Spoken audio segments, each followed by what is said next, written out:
Hey! Hello. Hello everybody. Welcome to another MSI Insider live stream. As you all saw, I was in time, Peter was late. Wasn't my fault.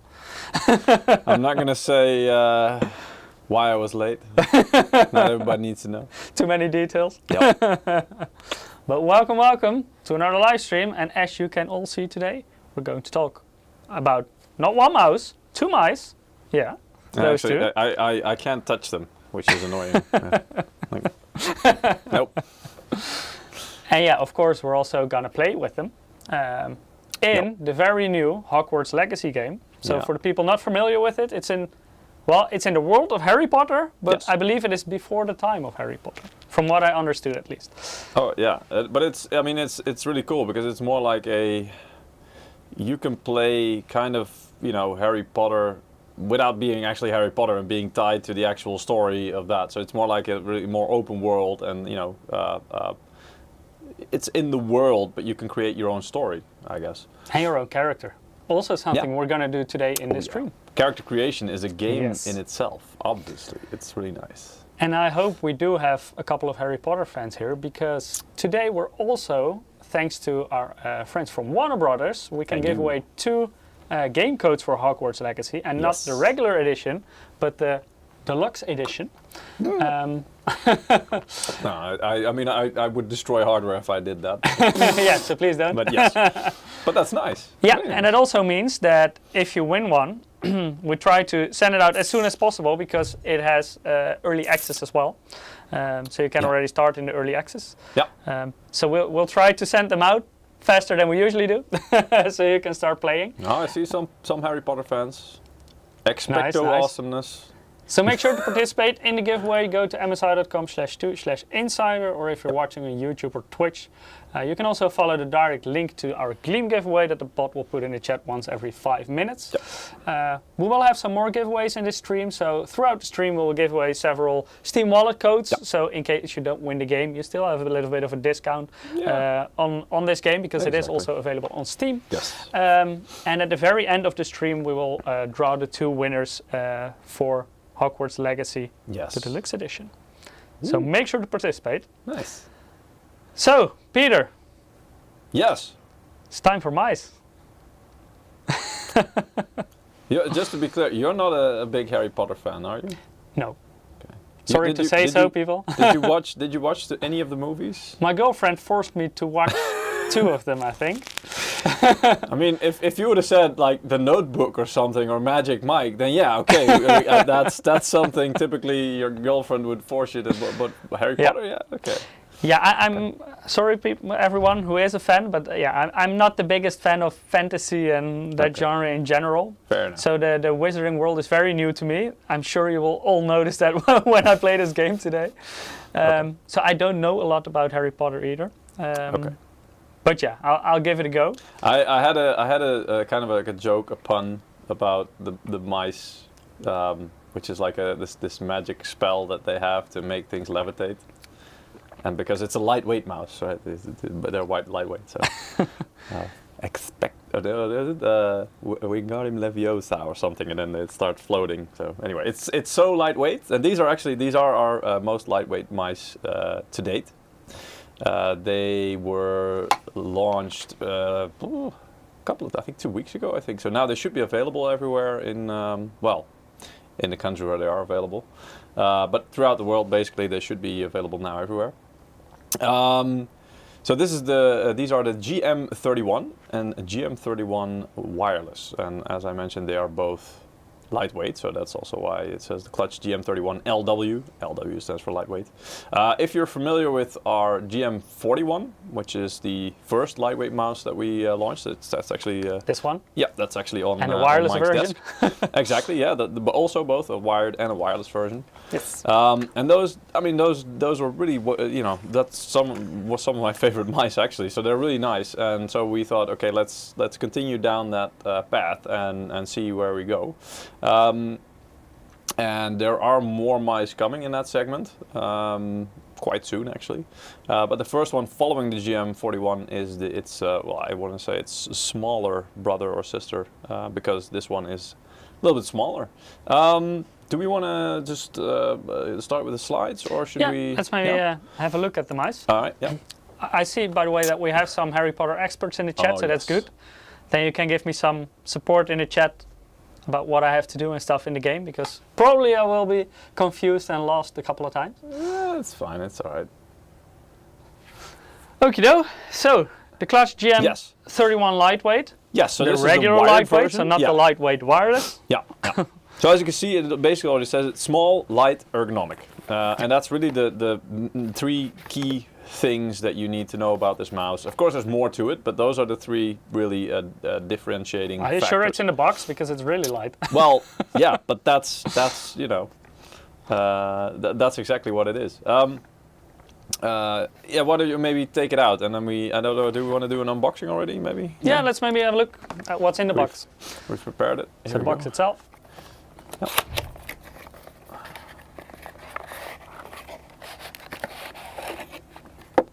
There we go. There we go. So, yeah. So there's some documentation, obviously, and there's the mouse itself. Let me see. And the cable. And as you can see, what it is, the GM41 was a what we call symmetrical design mouse. It's not 100% symmetrical because it only has side buttons on one side, but the shape is symmetrical. On the GM31, it is actually geared towards right-handed users. So it's what we call then ergonomically shaped. That's a term that's used when talking about right-handed mice. Actually. Yeah, this is, you can also easily see it, that it doesn't have a symmetrical shape. No. Let me quickly grab the GM41 for comparison. Yeah. So here you see basically both sides. Yes. If you look from the bottom, it's basically symmetrical. Yeah. And this one is not. No. It's slightly skewed indeed.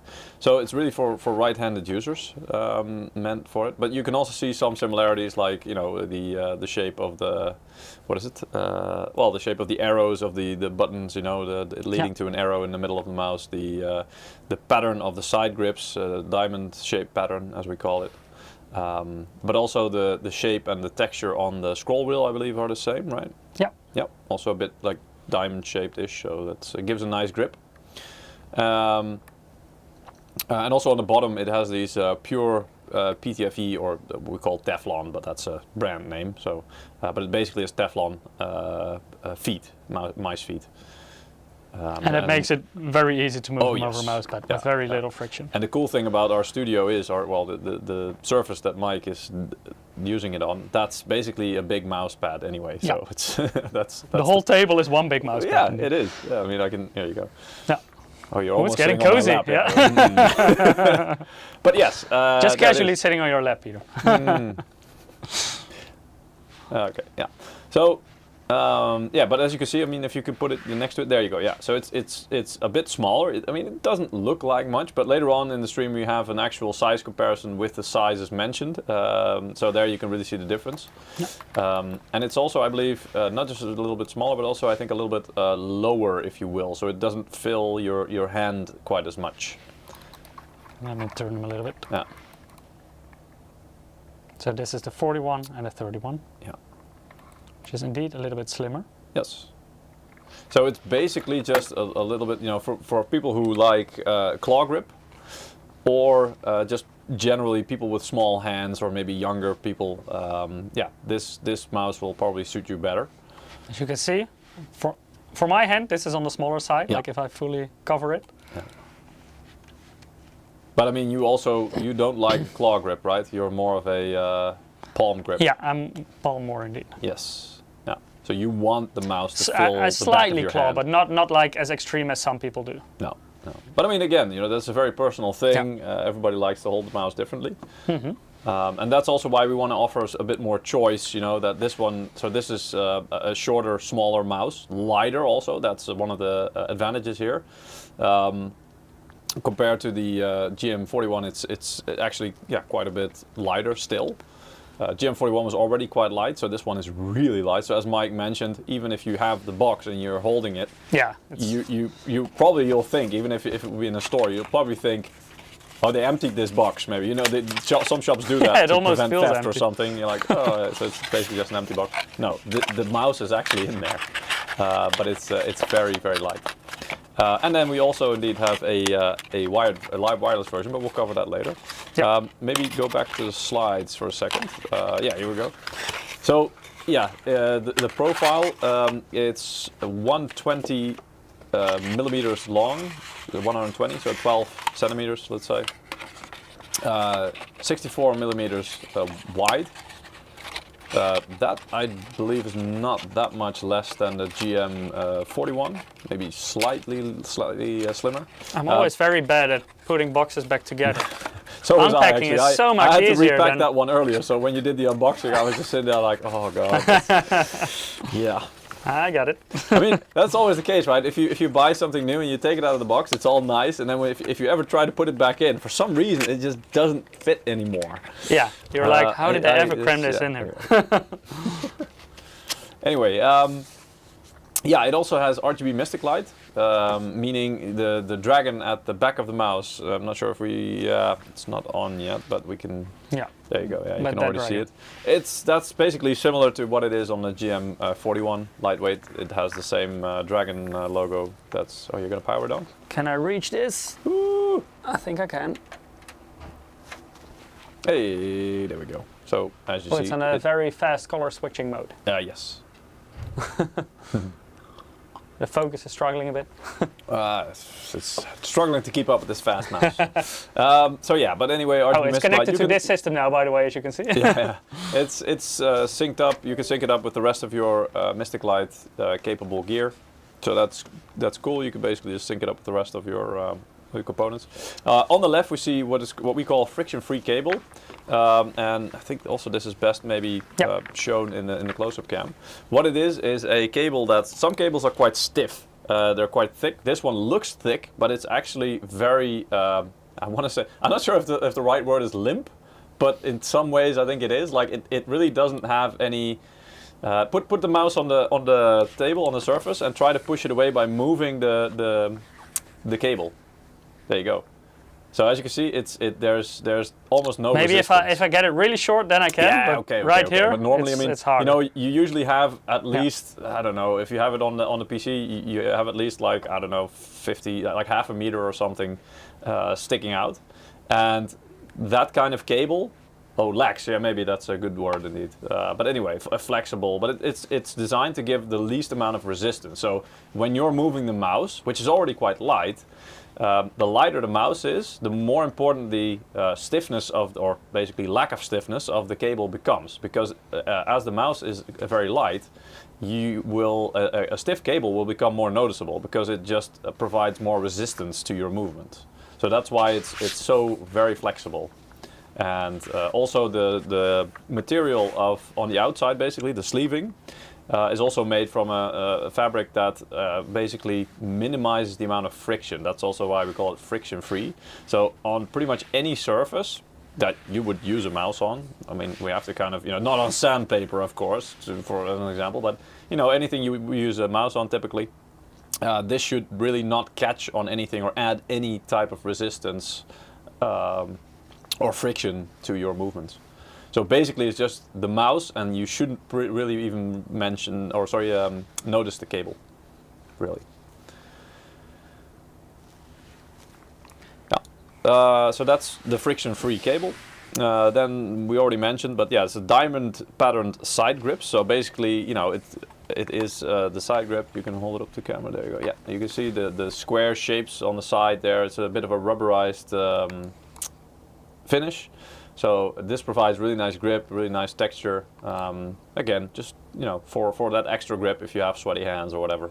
But, and it's not really like a separate rubber pad like you see on some mice, and eventually when the glue wears out, they come loose. But it's really like part of the mouse. Yeah, it's what do you call it? Double injection, I think, is the term. So it's basically molded into the mouse when it's made. But it's not like hard plastic. It does have like a softer feel to it. Yes. Yeah. Which is nice because, I mean, the harder plastic, it feels a bit rough sometimes. And also if you get sweaty hands, that gets slippery easier than the softer finish does. Yeah. I mean, this is something that, we could show you this, but I always find it difficult to explain to people how it is. The thing is, once you hold it, you kind of get it. It's either, this is also a personal thing. You either like it or you don't. So it's specifically this part Yeah. This is the harder plastic, Yes. and this is the more rubberized. You can see that kind of also feel. from the reflection. So Yeah. the shiny part reflects light a little bit more, and Yeah. then the rubberized grips, they don't, obviously. So yeah, that feels really nice. Going back to the overview, yeah, I mean, I already mentioned the pure PTFE skates, or Teflon. yeah, Teflon. Yeah. Teflon, Kevlar, is that the same thing? No. Oh. Kevlar is what they have like in bulletproof vests, Yeah, right? yeah. I was like, is it the same? No, Teflon indeed. So anyway. But it should be really durable, but also because it's quite hard, it glides. So it's also there. It's meant to provide the least amount of resistance possible. So basically, whatever your movement is, you don't have to account for any drag or anything like that. So it's purely your hands movement that's deciding exactly what your mouse does. So this is a bit of an overview of the mouse. So this has a little bit more information. As you can see, it's really light. So it's only 58 grams. That's why the box itself, if you would weigh that, how much would that weigh in total? Maybe like 20 grams or something? I'm not sure. Maybe even more. The box is also light, so it helps. It's like the combination that's really light. Well, obviously we wouldn't make like a super heavy box, and that wouldn't make any sense. But yeah, so it's really, really light. That's also why it's in the lightweight segment of our mice. It's small and ergonomically shaped, and ergonomic is the word that we use to basically mean it's right-handed. Yeah. The friction-free cable, it has a Pixar PMW 3360 optical sensor, which is a very accurate sensor. Really popular sensor for gaming mice as well. It's one of the, I hesitate to say mainstream, but it's very popular, and that is for a good reason, because it's very reliable, it's very accurate. So that's exactly what you need. The main switches under the mouse, the two main switches have a Omron switch, which is rated for over 60 million clicks. I cannot click that many times in one stream, unfortunately. No, no, it's not recommended you do that either, 'cause then you might need some medical attention. We could check to see if it still works after 60 million. I mean, yeah. Keep clicking then, in that case. Whole stream long, like this, right? Yeah. The side grips we mentioned already. It also has onboard memory, which allows for 3 profiles to be stored. And profiles mean you can customize things like lift-off distance, like your DPI settings, and color settings and stuff like that. So, and store it inside the mouse rather than on your computer in the software. So also if you take your mouse to a different computer, you still have those settings in your mouse. Yeah. Because I mean, normally you also have 3 or more profiles for your DPI settings, for example. And if you want to edit those settings and have different standard settings than what it is out of the box, and you want to keep that setting, so not that you have to reset it every time you put it on a different PC. Like Mike said, indeed, that's exactly what you can do with those profiles. Because I think by default, I think the default DPI settings are like 400, 800, 1600, 3200, and 6400. But the mouse itself. I don't know them from the top of my head, but probably yes. Yeah, but the mouse itself can go all the way up They should to be on the box, 12,000. by the way. Just it should be on the specs on the box, I believe. 400, 800, 1600, 3200, and 6400. So those are the preset DPI settings. But it can do up to 12,000. But then indeed you have to adjust it in software, but you can store it into the onboard profiles if you want. Yeah. I mean, and of course, as is the staple these days, this mouse will have a 1000 hertz polling rate or 1 millisecond. I mean, again, that's standard these days. But it is a good thing, because if you lower that down, it becomes noticeable.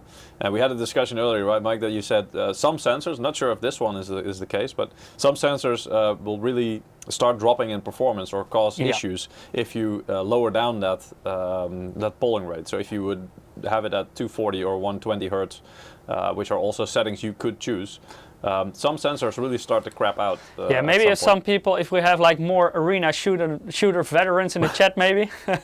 A lot of Quake and Unreal Tournament players in the past were playing with those Microsoft Intelli mice. So you had the Intelli 1.1A and the 3.0. Yeah, and they by default they were 125 hertz polling rate. Yeah. But they had quite a bit of negative acceleration in the sensor. So basically, the faster you move it, the slower your sensor moves. So it's like, I think many people know acceleration from increasing when you go faster. That's positive acceleration. Yeah. But the negative is that it goes faster. So if you try to make a very fast flip, you only make a quarter instead of, so only 90 degrees instead of 180 degrees, for example, so if it's a really big difference. But it. by overclocking the polling rate of those mice to, for example, 500 hertz or even 1000 hertz, the sensor performance also got a lot better. So they were a lot more suitable for those very fast arena shooters like Quake, like Unreal Tournament. Yeah. See, question, is it hammer proof? I don't have a hammer here today, unfortunately. Well, honestly, I wouldn't recommend it. First, because that's not the recommended use. Secondly, also because, I mean, it's lightweight, which means that it's still quite sturdy, don't get me wrong, but, you know, it probably won't survive a couple of proper hammer hits. That's not really gonna work. Mr. Masterdox saying, I can't find spare feet or skates for MSI mice. That is quite not surprising to us, because as far as I know, we don't sell them separately. I remember back in the days that used to be really a thing. These days, I really wonder. I mean, you have to use a very hard abrasive surface to wear down those feet. In the past, those were also way more popular than nowadays. I would say most people nowadays game on a cloth mouse pad. So a very soft surface. Whereas in the past you had like ice mats and stuff made of glass, and you had other hard pads, metal pads. Even metal, and on those, you will wear them out way faster. Nowadays they're not very common anymore. Some people still use hard mouse pads. I get a feeling that Mr. Masterdox is using one of them. Yeah, you're still using a hard pad, Mr. Masterdox. I'm curious to hear. Yeah, same here. But yeah. Yeah, and there are of course these universal tapes that you can put over them, so that will be one solution to them. They shouldn't be too thick, because of course the lift-off distance is not very high. If you elevate your mouse too far, it will stop registering properly. Mr. Masterdox has both cloth and hard. I should still have my very old ice mat somewhere. Oh, I have a hard mat somewhere as well, but I swapped it out, because indeed at some point I also noticed that although I liked it to a degree, but the big downside to it was indeed the feet of the mice kept wearing out, and then at some point you're like, oh crap, I either have to find replacement feet or I'm gonna have to buy a new mouse. Whereas once you get used to a cloth pad, at least for me, that was like, well, this is fine as well, so I don't really mind, and it doesn't really wear the feet out almost at all. So true. Yeah. For me, the main thing to switch was that the hard pads were usually like maximum of like 32 centimeters in width, and I'm a very low sensitivity gamer, so I needed a way bigger mouse pad, and that automatically brought me to cloth. But like in the end, I also found it more comfortable to your wrist, because my ice mat, like the name already implies, it's always very cold on your wrist, so it was not very comfortable, I would say. Also the edge was, you could feel it way more on your arm than you can with True. Yeah. But yeah, anyway, it's in the end, it's all personal preference. Indeed, but it's not something that I also don't think, like Mike said, these days it seems at least like, also if you look in the market, that yes, there are still some hard mouse pads out there, but the most of them seem to be, the softer ones, cloth and what have you. Yeah, for sure. So that seems to be the main thing. But I also don't know if there's a big demand for replacement feet, and again also like how much people would be willing to pay for it, because it's you need to have logistics and stuff, so those things in the end will cost quite a lot compared to actually what cost they cost of the feet itself. Exactly.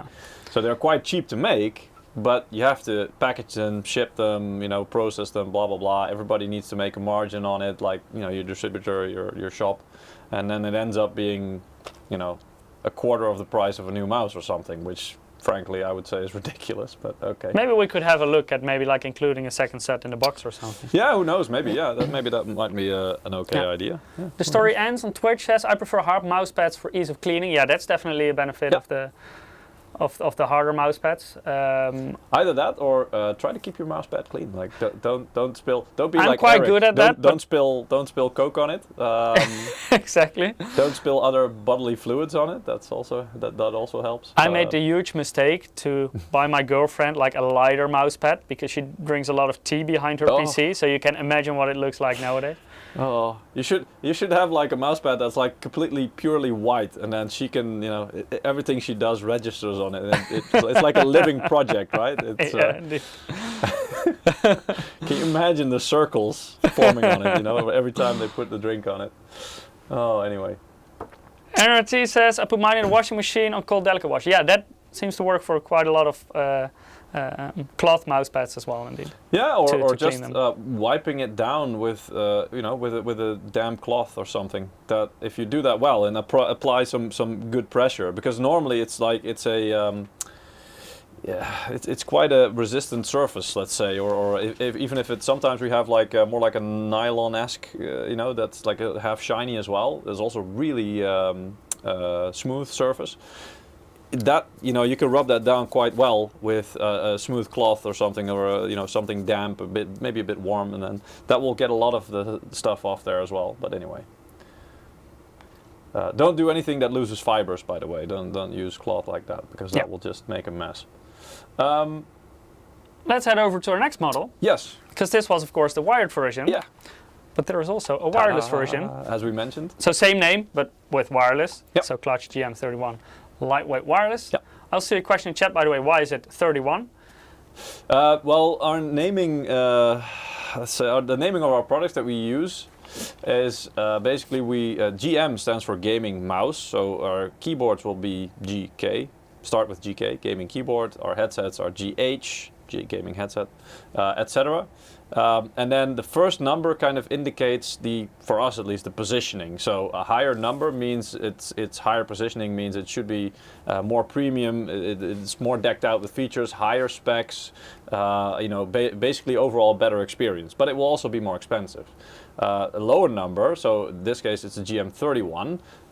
We had already the GM41, so that means the GM31 compared to GM41 is a little bit cheaper to start off with the price, but also then probably it depends actually. I don't think it's missing many features compared to GM41, let's say, because I think it's quite a similar concept. And mice are also very subjective, because the mouse itself, like physically, is already smaller. That means you're saving a little bit on the cost, so that allows for a more reasonable price, let's say, or at least a bit lower price compared to the GM41.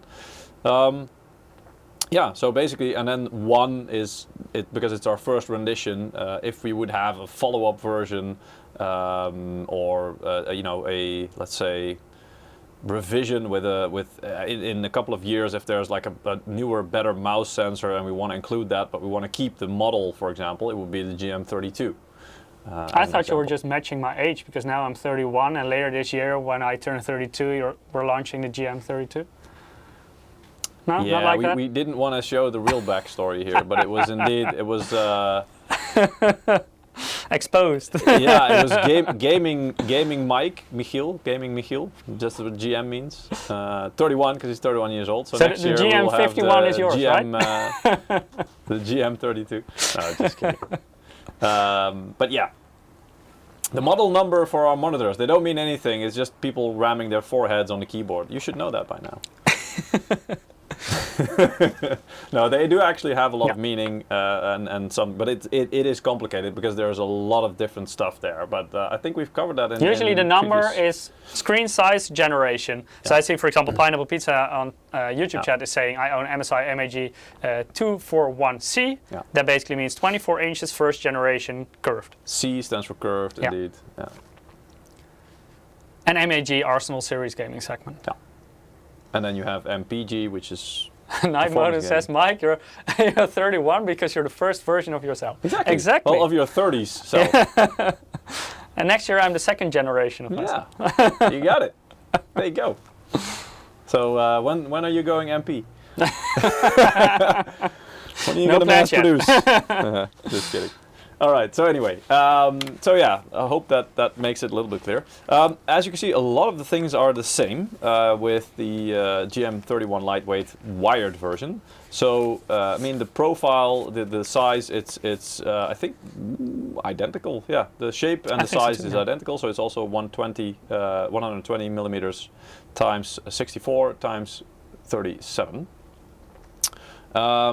It also is supported by Mystic Light, though in this rendition, so the wireless version, it has a battery. So you sometimes, and maybe a lot of times, if you want to make the battery last a bit longer, you will probably want to disable the Mystic Light. One, because your hand is covering it up anyway if you're gaming, and two, because it will make the battery last quite a bit longer.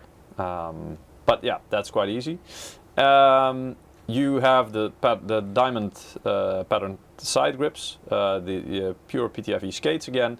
One of the big differences is though, it's not that you don't get the friction-free cable. It is included actually, and you can use the mouse wired as well. If, for example, the battery runs out or something, you can just quickly connect the cable. And you can charge it while gaming. Yeah, and that's also friction-free. So it's basically the same very low resistance cable. But also there's a dongle obviously included. Maybe Mike can open the box in a minute. Yeah, unbox it in a meanwhile. Yeah, maybe that's already a good idea now. It's a slightly bigger box, as you can see. Yeah. Yep. And that's because it's not just a mouse, but there's also what we call charging dock or charging cradle included. So you do get that with the mouse.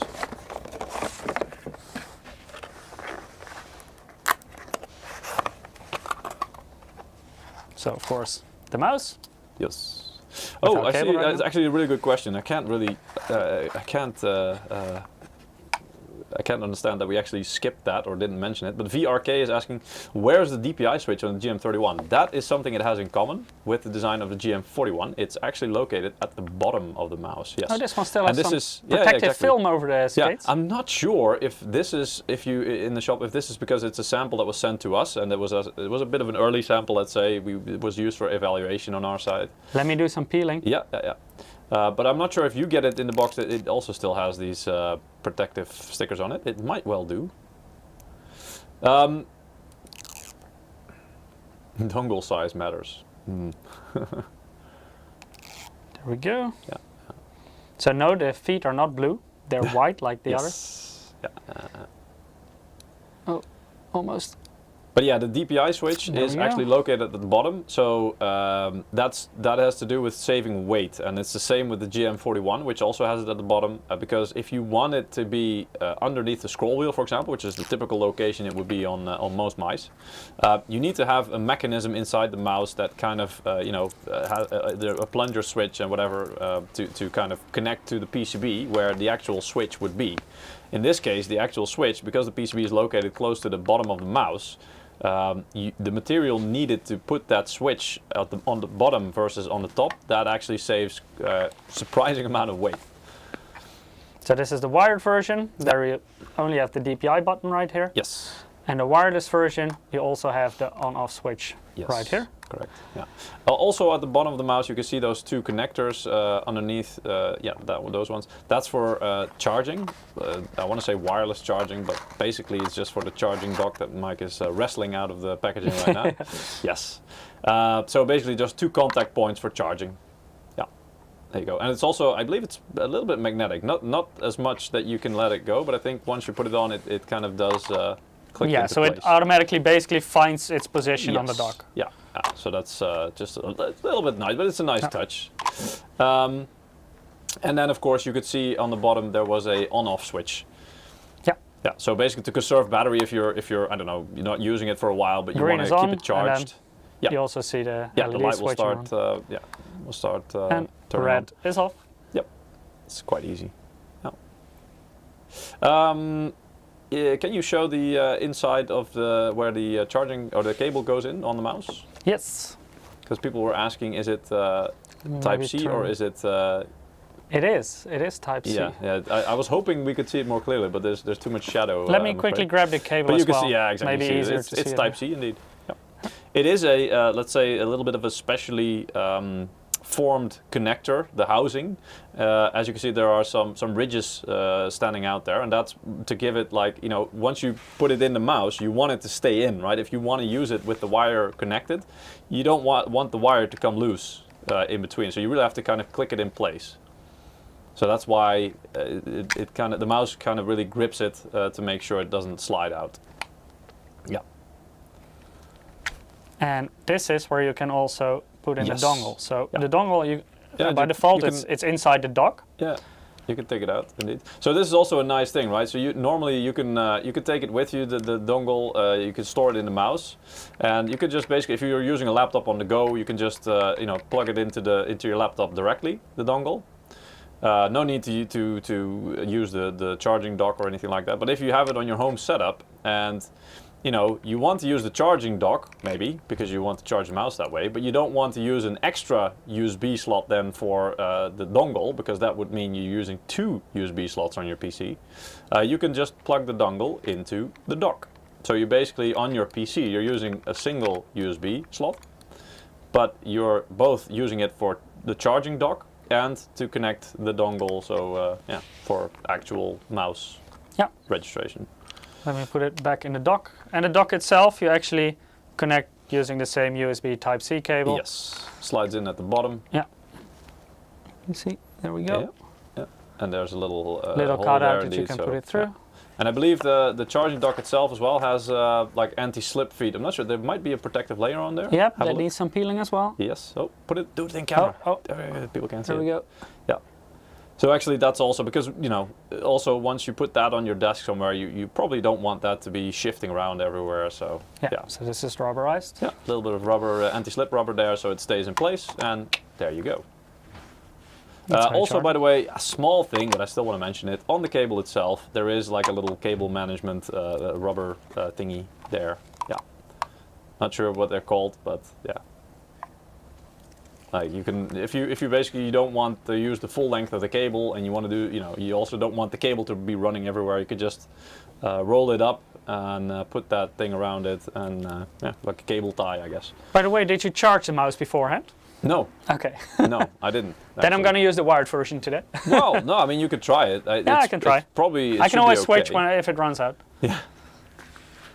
Exactly, or you can just connect the cable. And the battery life, I believe, is like up to 110 hours. That's probably with the Mystic Light off. Yes. Yeah. And if you charge it for, I believe, 10 minutes, it gives you like 7 hours of gaming. Should be indeed. Yeah, indeed.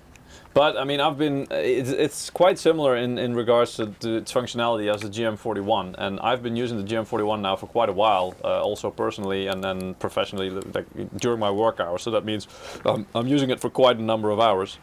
And usually, what I tend to do in the end is either at the end of my working day, I'll just put it in the cradle and leave it there. I'll quickly connect the mouse in the meanwhile, by the way. Yeah. Or if it kind of starts, because it will start blinking red basically to indicate, hey, I'm running a little bit low on the battery. I think it does that when it's about 10% or something, so you still have a bit of time left. But at least then you'll have a bit of warning that, okay, it's a little bit low on battery, and I need to do something about it. What I'll then do is basically just at the first opportunity, and I know I still need it for the rest of the day, and I don't want to put it in the charging dock, is indeed I'll just disconnect the charging dock from the cable from the charging dock, and then plug the cable directly into the mouse. Keep using it. I just connected it, by the way, and now it starts blinking green. Maybe hard to see because of the chroma key. Yeah. Green means it should be... it is charging right now. Not just charging, but I think also it will... green means it's the battery life is still pretty good. Ah, okay. Yeah. So it shouldn't run out at any point quickly. Let me see, where do I have the cable? I hope at some point there will be option to charge up to 80% only. Yeah, I mean, that's interesting. On phones you kind of have that these days, which indeed is kind of to save the battery life. I'm not sure how well that would work on a mouse and how much impact that would have. That's an interesting one though. We could look into that in the future. Yeah.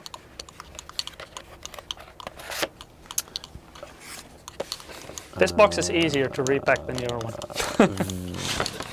VRK has asked something about some companies. It is Type-C to Type-C. Can it transfer data? Can you check it? No, it's not Type-C to Type-C actually. No, it is Type-A to Type-C. Yeah, it's Type-A to Type-C. And if it can be used for data transfer, I have no idea. It could well be, but no, actually I think it is, because you can also, if you connect the mouse directly to it, then it's not just for charging, but it sends obviously signals to the mouse. But I'm not sure the data transfer capacity for that cable, to be fair. I don't know. It's not designed for that, with that in mind.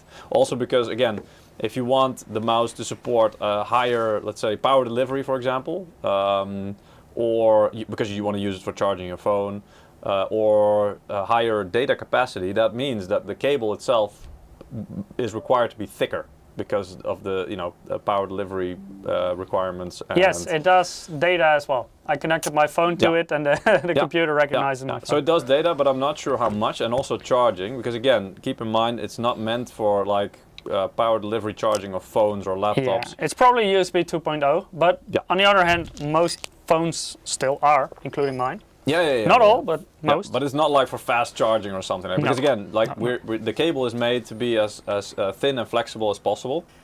So you have to make some concessions to make that possible. If you take the charging cables that offer the highest capacity, those will be quite thick and very rigid, right? You can't really use that for a mouse like this. That would really bother you. I'm quickly making some space again. There we go. Yeah. Okay, so a little bit of an overview here for the GM31 Lightweight wireless. Again, it's very light for especially a wireless mouse. A bit heavier than the GM31 Lightweight at 73 grams. So that's still pretty damn light. So basically, it's the battery in addition. So it's like a 15-gram battery probably. yeah, exactly. Well, it's not just the battery, because it also needs you have some buttons and a charging pin, so it's that, and also it needs extra circuitry basically to send and receive signals, right? Because it's wireless. True. So the 2. Somebody was asking indeed, what does it use? I think it's 2.4 gigahertz indeed. Yeah. So but that will only be minor. Like the vast majority of the extra weight comes from the battery. That's true. Yeah, but I mean, all those things combined, they add a bit of weight. Still, that's very light. Also small, because it's the same size as the GM31 Lightweight. Well, you have the USB storage, the dongle storage on the mouse itself. Indeed, 110 hours of fast-paced aiming. Basically, that's the battery life without using Mystic Light. So that's if you turn the LEDs off. It has a Pixar PAW3311 optical sensor. The PAW are usually, from what I noticed, the wireless used on wireless mice. They are more low power sensors compared to the PMW. It's most common that the PMW sensors are used in wired mice, and the PAW in wireless mice.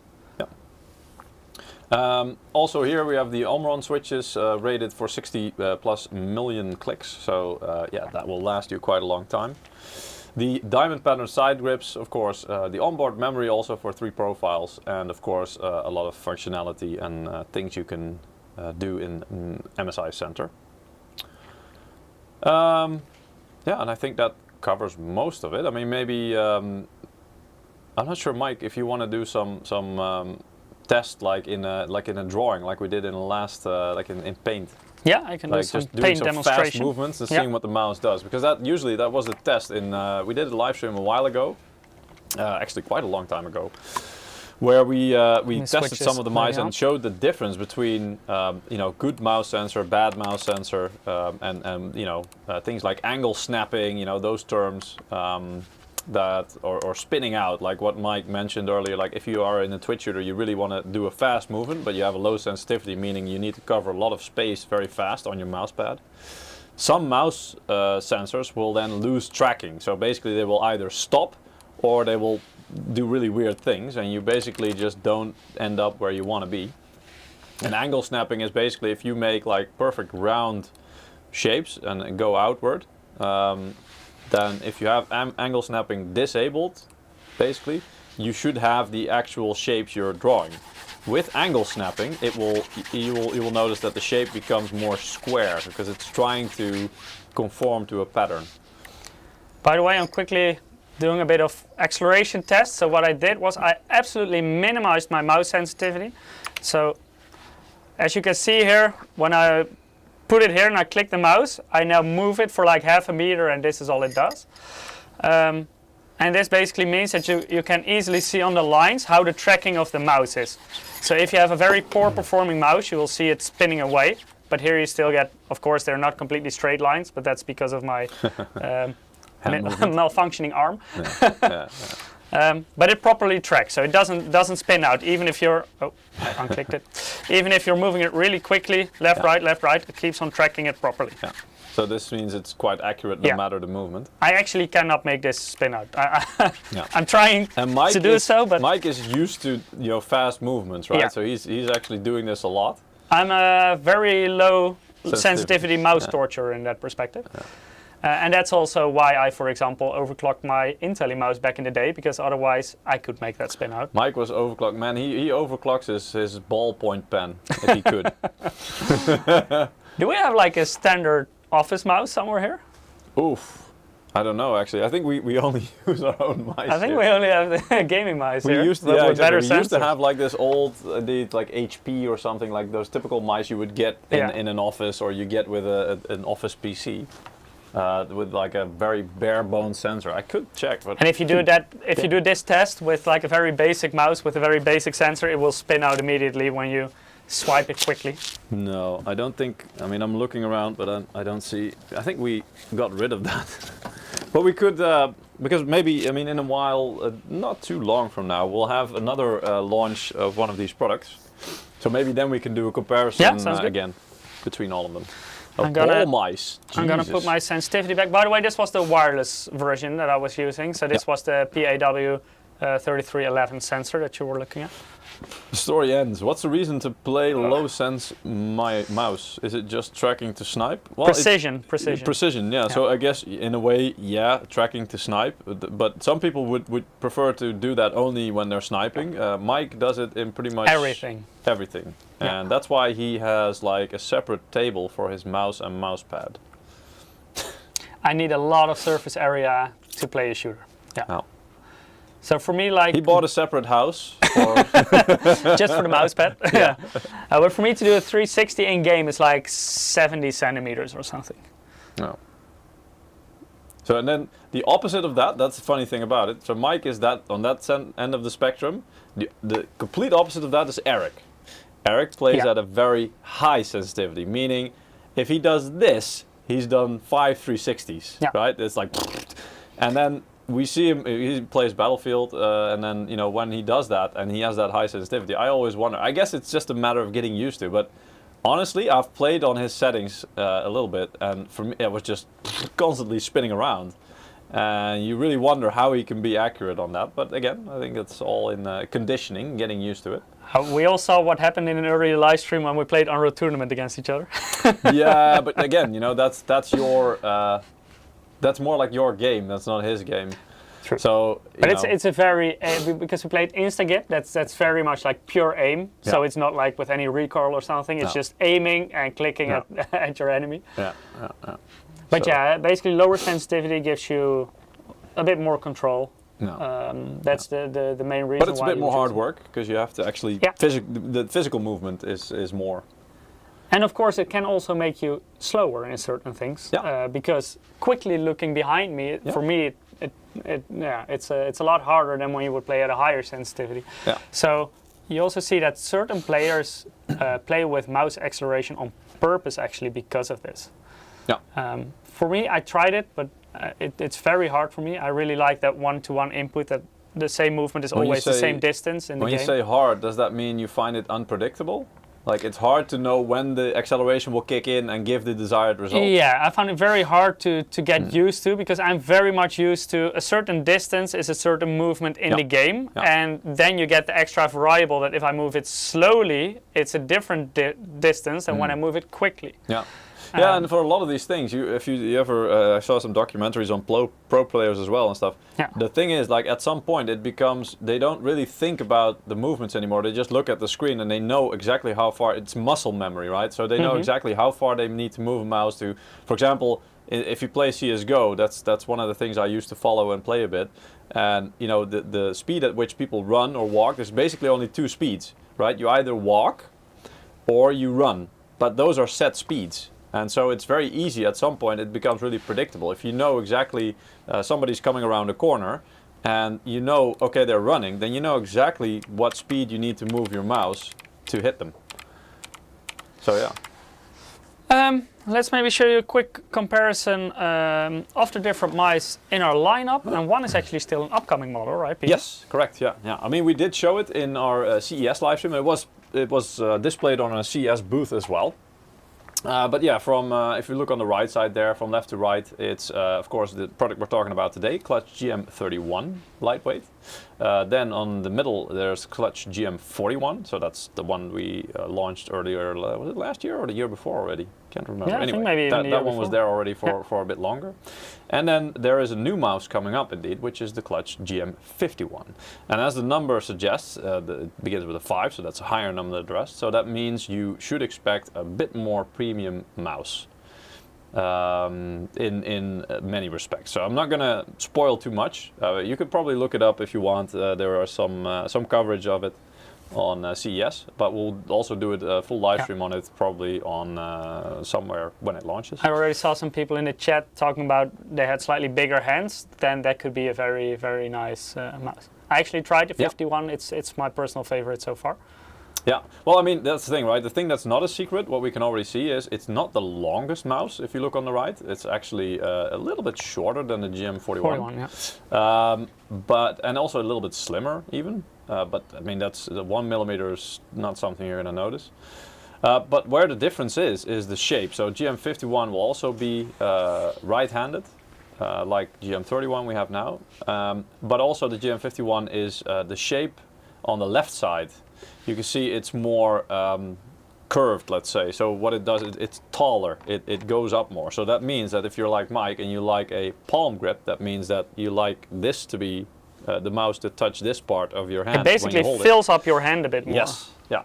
So basically you're cupping the mouse completely. And that's exactly what GM51 does. For me, the main benefit of that is it's easier for me also to grip and lift the mouse, because my sensitivity is so low, I sometimes need to pick it up and move it in order to properly centralize myself in the game. Yeah. And to pick it up, to lift it and put it back on a mouse pad, it's way easier with a somewhat higher mouse, because you have a firmer grip on it. Yeah. Whereas if you have like a very low profile mouse, it's easier to make it slip from your hand. Yeah. So that's the main difference. As you can see here also, this is a nice comparison. On the left side you see that the height of the mouse between GM31 and GM41, actually there's also only a 1 millimeter difference. So GM31 is not that much, let's say, more low profile than GM41. GM41 also, again, it's a quite, it's a stretch mouse, but it's not very tall, so it doesn't go up much. It's quite flat. Yeah. So it's like I said, it's more like a stretched, like a low rider or whatever you want to. Maybe that's what you should call it. But it's especially the GM31. The big difference is the length. So you can see there the length on it's a 1 centimeter difference. Now that might not sound like much, but it does make quite a difference. The height of the scroll wheel, that's what's on the right, the number, it's identical to the GM41. So it's both is 31 millimeters high. Yeah. So basically that's the same. GM51 will be, as I mentioned, quite a bit taller. So it goes from 37 millimeters on the GM31 to 45 millimeters. So that's quite a difference. That's something you will notice in the shape. It is a little bit shorter though. So the GM51 will be, as you can see, with the 122 millimeters, will be closer to the length of the GM31 than it is to the 41. So it's not quite as long, not quite as stretched. But it feels quite a bit bigger because of that additional height and also the width. Yeah. And if you look on the right, I mean the width of the mouse, GM31 is actually the slimmest mouse with 64 millimeter width, but there's not a huge difference between the three, because GM41 is the widest one with 67. And 51 will be in between with 66, but because it's a margin of just a couple of millimeters, that's not where the main difference is. It's in the shape and in the height and the length. Yeah. And then especially for the GM51, I mean, exactly like Mike is saying, that one really fills your hand a bit more. So if that's your thing, then that's the one to look forward to. That one will be launching. Well, I'm not allowed to say an exact date yet, but it should be launching in the coming months. We'll let you know. You'll notice it. Yeah, so that's a comparison. That's always also to put it in perspective a little bit, like, you know, what are the differences between these mice? Also, what I'm really wondering is, because you really have to make a choice between, that's really one of the main things as well, between, are you going to go right-handed or are you going to try and do a symmetrical shape? Me, I am right-handed, but I do, for some reason, prefer the symmetrical shape. And I'm not sure why that is, because I always thought, like, okay, so the right-handed ergonomic means it's like a more natural position of your hand, because you're basically doing this a little bit, right? And holding it more straight, because you for example have the symmetrical shape, that means you have to do a little bit more like that.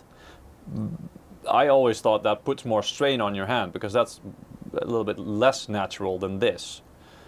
But I don't seem to notice it, so I'm not sure. Let me know what you guys like. It's a lot of personal preference. It's always with peripherals. Yeah. It's a lot is personal preference. Yeah. Because I, for example, I prefer the right-handed mouse, the more ergonomic ones.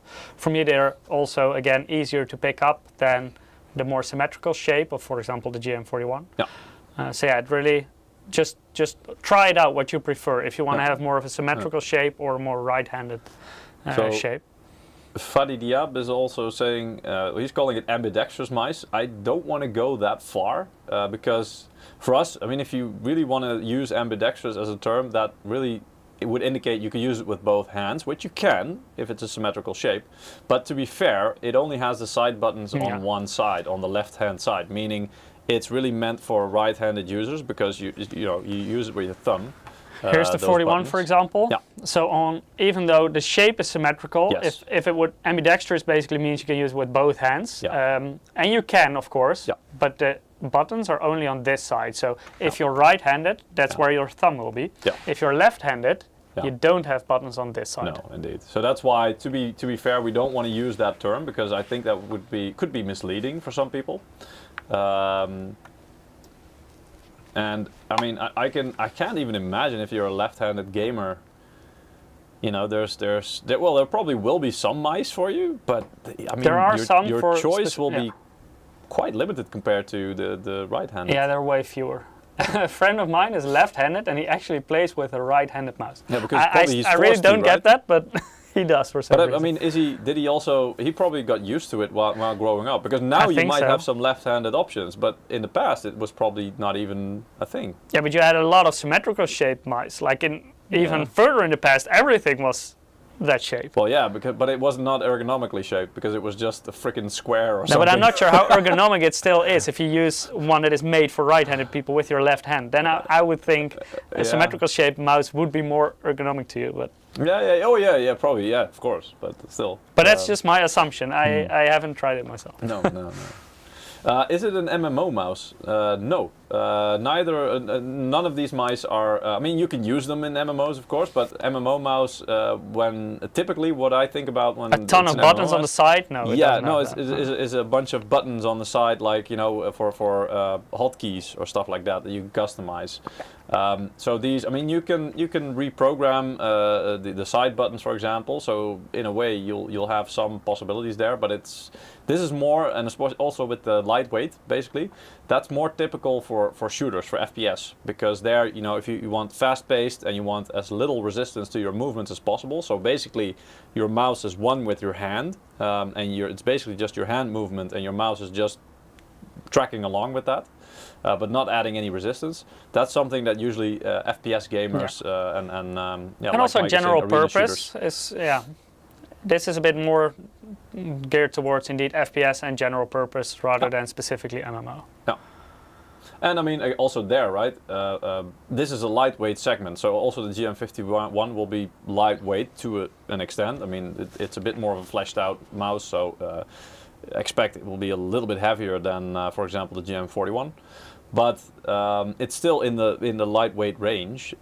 Some people I know don't like lightweight at all because they think it feels cheap, or, you know, like a cheap toy or whatever. they want something that has a bit of heft to it. Like, you know, you actually feel the mouse when you're moving it around. A bit clunky maybe.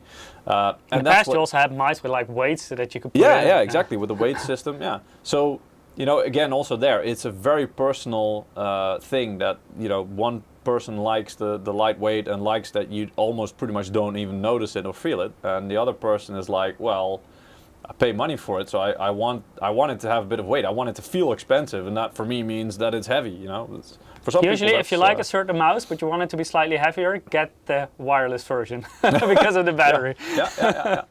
That will do it. Yeah. Okay, let's continue to our system today, because I think it's time for some Hogwarts Legacy. Yes. And of course we need a system to play that game on. Oh yeah. And we're actually using the MEG Trident X2. Yeah, we thought let's go entry level for this one. Yeah, very entry level. So actually I think beginning of January we did a dedicated live stream about this, so if you want to know all details about the system, make sure to check it out. Yep. The specific model that we're using today has an Intel Core i9-3900KF processor, so that's a version, hey, it says K. That's an error, it's a KF. It doesn't have integrated graphics, but of course we're using an RTX 4090 today, so that shouldn't matter too much. Nope. It has a 280mm core liquid, so 280R. Also of course because i9 is quite power hungry under load, so you also need a beefy cooler. So you usually go 280, 360. This one is equipped with the 281. It has a custom C790 motherboard, it's a micro ATX motherboard. So it's not one you can buy separately. Actually, we don't have any micro ATX board on Z790, but we do in this system. It has 64 gigabytes of DDR5 memory. We already talked about the 4090. That one is of course going to do the heavy lifting today. Yep. It has a 2 terabyte M.2 SSD. It's a Gen 4 NVMe SSD and a 1000 watt 80 plus gold ATX power supply. So that's today's system. We will also use an OSD during the game, so you can see the frame rate, but also, for example, the power draw of the CPU, of the GPU, the frequency it's running on, those kind of things. And I think Mr. Masterdox already saw it on his clock. It's time for a giveaway.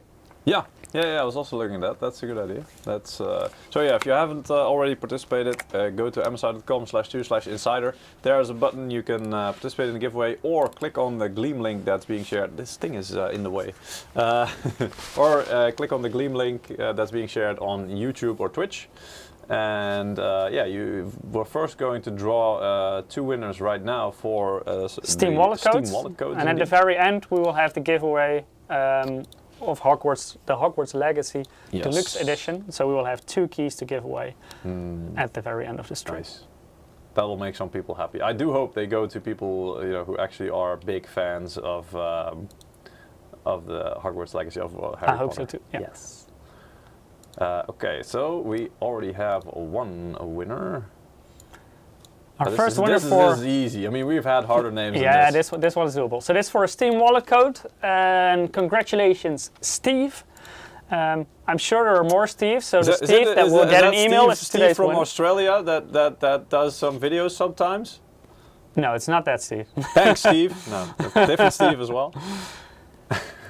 And our second winner is Mina. Congratulations, you also won a Steam wallet code. Yes, we'll send those out to you as soon as possible. Yeah. So you can of course use it to get a bit of discount on Hogwarts Legacy, or use it for another game if you like. Yeah. Later on in the live stream, we're going to select some more winners, and of course, indeed, at the end of the live stream, the happy winners for the game keys. Yes. All right then. Let's go to the game. Yes. Hogwarts Legacy. So I'm gonna put on my headphones.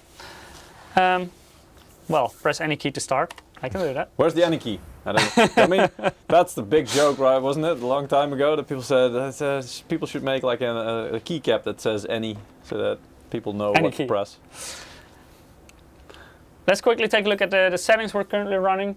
So actually, I don't have a full screen mode for some reason, so it's at windowed full screen.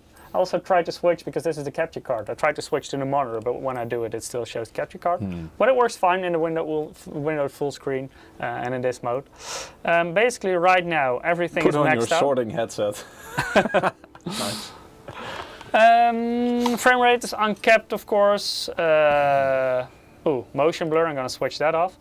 Rest can stay on for now. In this Zocker says, let's see where the sorting house places you guys. The House of the Dragon, obviously. Of course. Easy. And here, settings of course set to ultra, ray tracing, everything on. Yeah. Ray tracing quality ultra. Okay, apply settings. I mean, it's a 4090, right? Yeah, so basically everything is maxed out. The only thing I did switch off is motion blur, simply because I cannot stand it. Then, let's make a character.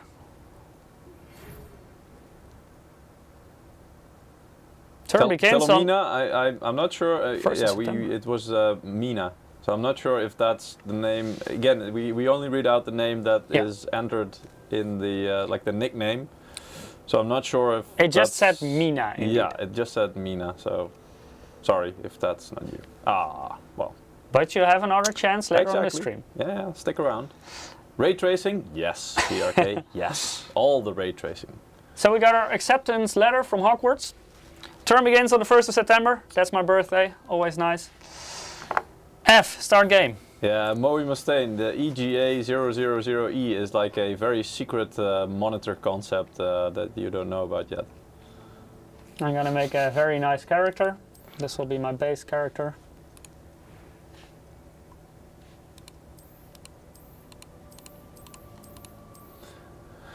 Yeah, we're also curious to see. I mean, Mike did test the game a little bit because the Dennis Zocker is also saying, I'm curious to know what the performance of the game is. I heard the FPS drops a lot inside, outside the castle.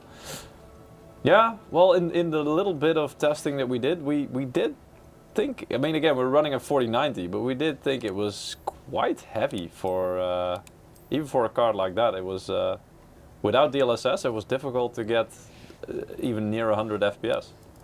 But then again, we put everything on ultra, right? So it's not like we were really giving it a try and fiddling with the settings that much. Looks great, huh? It looks like you. Exactly like me. Yeah. Some nice scars. They are literally the same image. Complexion.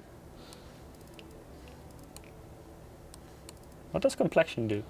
Yeah, Warner Bros. But I also heard that they will do like a day one patch or something, or at least very soon after the launch, because the official launch is tomorrow, is it not? I believe. Okay. My character looks a little bit more sleepy now. Sleepy. A little bit of freckles, always nice. Let's go for it. Eye color. Ooh, can we do like yellow or something? Is there like something freaky? Yeah. Yes, we can. Oh, nice. Do something quite unnatural, please. Pink? Yeah, this is, yeah, sure, why not? Go ahead. Pink looks great. Eyebrow color. Let's match them. Make them pink as well. Yeah. And of course we want a nice monobrow. Very nice.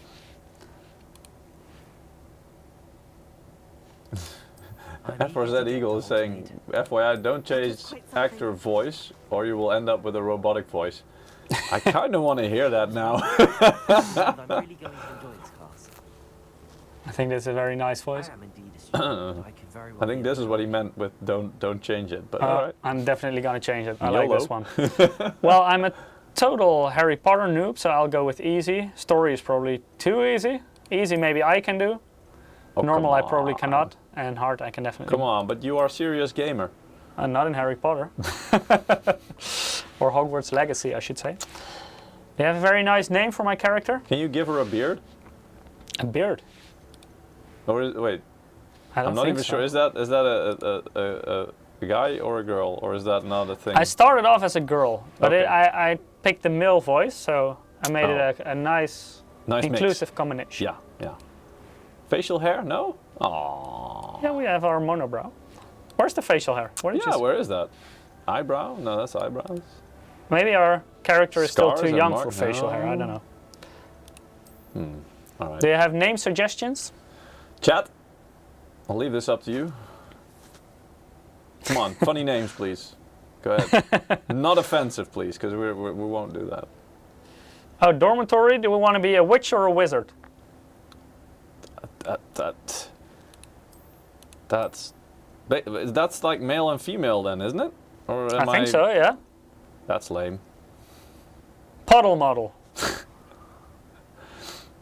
I like puddle model. The one who can't be named, or the one who shouldn't be named. Okay, the story ends. Puddle model it is. Oh. And we're gonna be a witch. Let's go.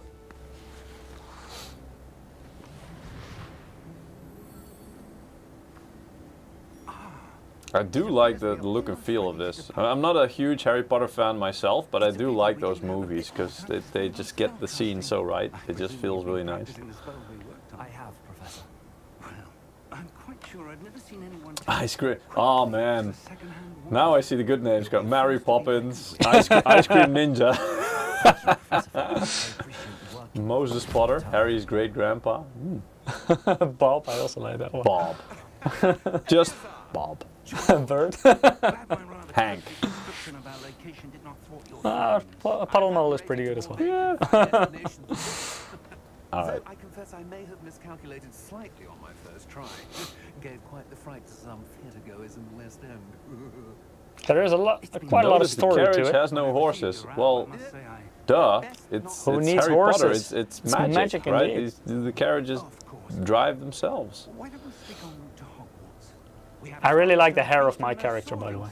I thought it was a bug. No. See, that's the thing. If you're working on titles like this, you can forget about that, and then after they point it out, say, yeah, but that was intentional because Bugs don't exist in this game. They're all features. Yeah. Like anything that's flying, that's really cool. In some games you have like people flying around or objects suddenly flying around, and you're like, oh, that's an obvious bug. But in this game, you're like, no, obviously they meant Could hear the for Big that Ben. to be floating around. That's just There is. There you go. Normally that would be a massive bug, but here it's part of the story.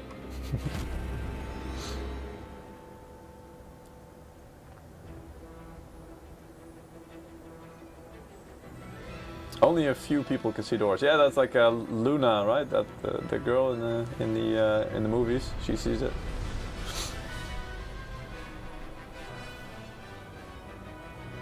Avalanche. So we're somewhere in the sky now.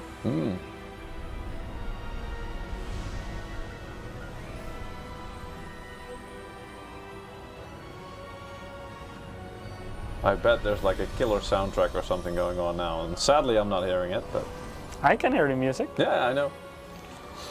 Some very nice music. That's Yeah. actually something that I do like about Harry Potter. The music is pretty good. The production value is insane Yeah. of those movies, that's the thing. Even if you don't really like the story, just everything around it is quite nice and immersive, just feels right. Sir, I'm starting school as a 5th year. This has been asked so many times, probably, but what is that overlay software? Or is it just via OBS or something like a Riva tuner? So Pandorian Grey, yes, this is created by, well, basically it uses, not OBS, it uses Riva tuner in combination with MSI Afterburner. And if you make the layout, it's called OSD or on-screen display, the functionality. We This actually is a have custom design by Ruud. yeah, exactly. Well, we have videos on it. I think we did a live stream about it a long time ago. But if you search for it, MSI, how to enable the OSD and how to customize it, we did actually a full live stream about basically showing you the basics and how to get started. It won't look like this because this is Ruud having spent quite a bit of time to customize it, and he found a way like to edit profiles and make one of his own. So that's what you're seeing here. This is not the standard layout. But yeah, you can.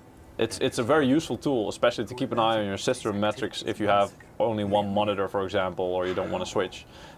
Basically, it shows you all kinds of stuff. You can select yourself what you want to display, like frame rates, the temperatures, and usage percentage of cards, your graphics card, for example, or your memory, your CPU, even per core.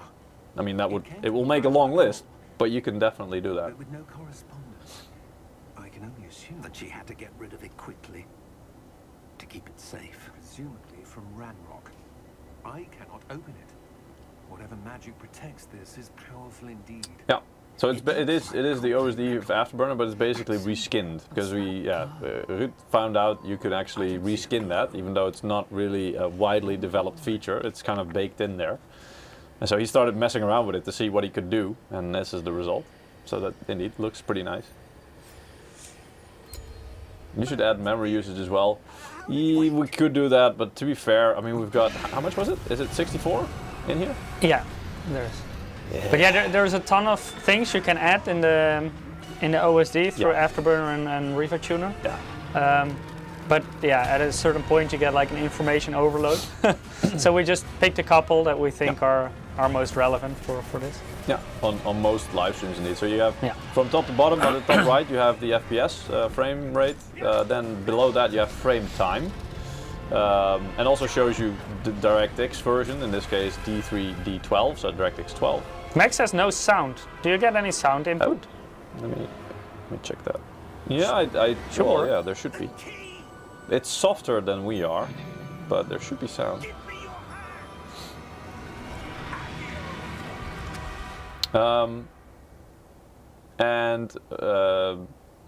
Yeah, it is quiet. Yeah, we did. Okay, we can boost it a little bit.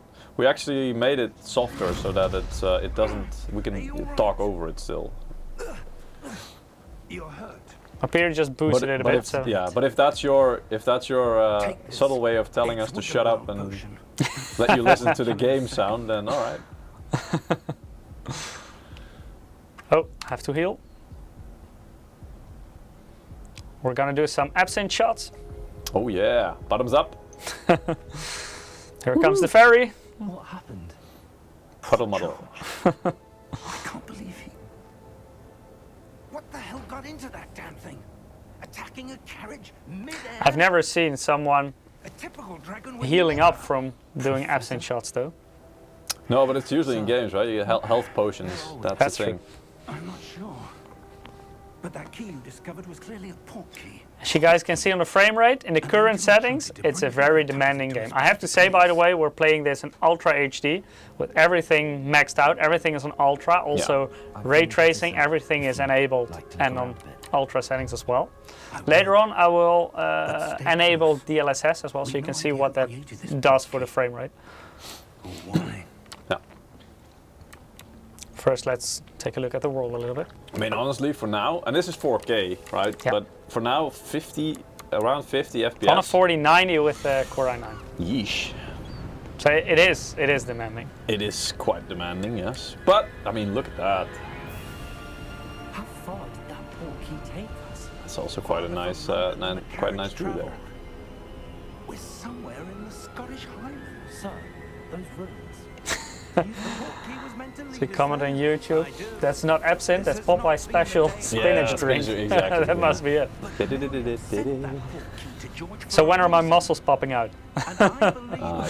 she, They're and now internal George, muscles. died in pursuit of whatever it was meant to How is lead the to. in-game volume If for you guys you're now? sure Is this you're better? all right and wouldn't mind indulging Yeah, a me, lot of people are saying I'd the like sound to is have a on. look around. Absolutely, sir. Good. Let's see if we can find a path, however faded it may be.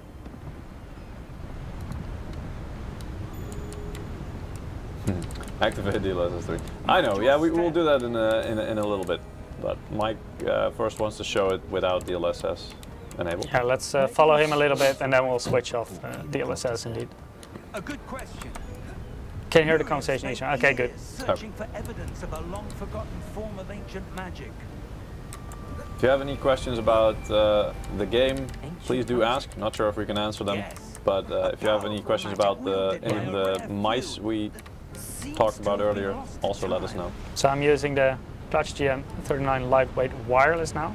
Hogwarts Castle was built by. How is it? I mean, and it's is small itself for your stronghold of taste. ancient Yeah, I don't know, But other it's than nice. that, I don't know where And it is very light indeed. the port key, yes. but I am Cloth certain physics do look really nice in this Feet are game. good as well, I like it. There's the path down below. This way. But, sir, why was your wife searching for evidence of lost magic? Miriam wanted to understand why such powerful magic disappeared from the wizarding world. So Miriam was Professor Fig's wife, I guess? But magic is no different than any power. What really matters is the one who wields Yeah, I'm not really following the story, sorry. I'm not hearing it, so... Is Ooh, that looks interesting. That Shall we that try out surface. DLSS to see what it does to the FPS? I think turning off DLSS will give more frames, says VRK. No, I don't think so. No. DLSS, switching DLSS on will definitely give you Yeah. Let No, me it's at the see. top there. It's here, I think. No, at the top. No, it was here on the top? Yeah, that one. And Ah, then- So upscale type, NVIDIA DLSS in this case. Mhm. And when you go for auto, it will upscale from 1080p. I want a bit better quality, so I'll go for quality. And let's increase the sharpness a little bit as well. Let's not overdo it, but 0.5 sounds good. So now this is the resolution that it's technically rendering, and it's upscaling to 4K using DLSS. With DLSS 3, you also get frame generation, and we're definitely going to enable that as well. Wait. Let's do it in steps. So let's first do only DLSS, and then after that, Yeah, we can see what it does as well. because again, those two are separate, right? You can also see you can enable DLSS. Yeah, you can separately. From the frame generation. So basically, right now Yeah. it is DLSS 2, and by enabling this, you make it DLSS 3. So this is okay. Let's first try without the frame generation. Let's see. Sort of enchantment. So that's already a massive jump. Yeah. I mean, that went from around 50 to 50, 60 to 80, 90. Wow. Focus on the center. It's already feels a lot smoother as well. yeah. Maybe for better comparison, let's switch it on in this scene as well, because in a different scene you introduce more variables. So now we switch on frame generation, so essentially enabling DLSS 3. Yep. And boom, you're above. And we're 100 over. easy. Yeah, we're around 120, 130 now. Yeah, about 120. And this feels very smooth right now. I'm using a 144 Hz monitor, by the way. So Ultra HD resolution 144 Hz. Oh, I have to perform a cast. Oh, there we go. Excellent. Okay, so I can lock my target.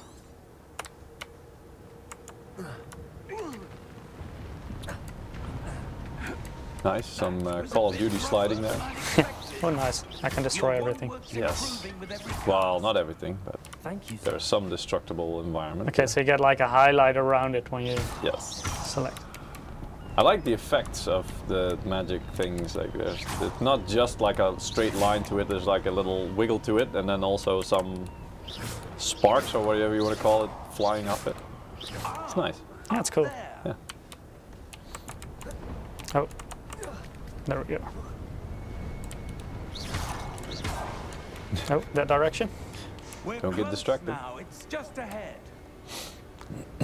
That's gonna be a challenge. Nah.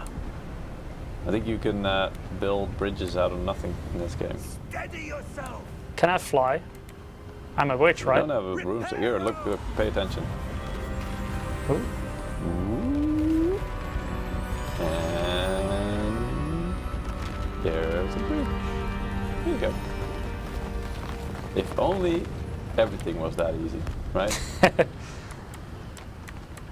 I wish this was how I could repair things in real life as well. This is one of the things I really like about games like that. Like you can, but I also dislike it because in some of the movies, like, you know, if oh no, this building gets damaged or something, whatever will we do? And then in another scene, it's like, oh, let's just reassemble this thing that was blown apart and done. So it's like, okay, so sometimes you can do it and sometimes you can't. What the hell? You can either do it or you can't. I mean, anyway. I'm casually destroying everything here. Yeah. Why would someone have built this here? Destroy every pot you see. I will. Oh, not yet? You don't have a broom to fly. Ooh, I hope I will get that soon. Yeah. That sounds cool. Oh, Witch and wizards can't fly on their own, I guess. No, not on their own indeed. I mean, also in the movies, and I'm not sure. I mean, I haven't read the book, so I'm not sure. But indeed, mostly they need a broom to fly. Perhaps our host was a noted seer.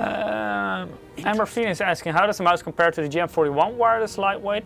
It's a bit smaller. It's ergonomically shaped for right-hand users, Yep. whereas the GM41 is more symmetrical shape. It's shorter. And it's shorter and also a little bit lighter. Also has to do, of course, by the fact that it's a little bit smaller. Other than that, in terms of functionality, it's rather Yes, similar. in terms of features as well, it's quite similar. There's you know, it has the same amount of buttons. Both have the very good wireless sensor. version, both have a wireless version available. The battery life probably will be quite similar. The wireless version for both of them come with a charging dock included and a dongle. They both have the friction-free cable, what we call, so basically a cable that's very malleable, very light, and will not cause any kind of friction or resistance. Yeah. Okay, so you have the GM41. Okay, yeah. So it's very similar, but yeah, basically right-handed and smaller. That enchanted crystallized stone again. But what could it be blocking? Yeah, if you have big hands, then the GM41 will probably be a better fit for you. Yeah. What's this? Professor Fig!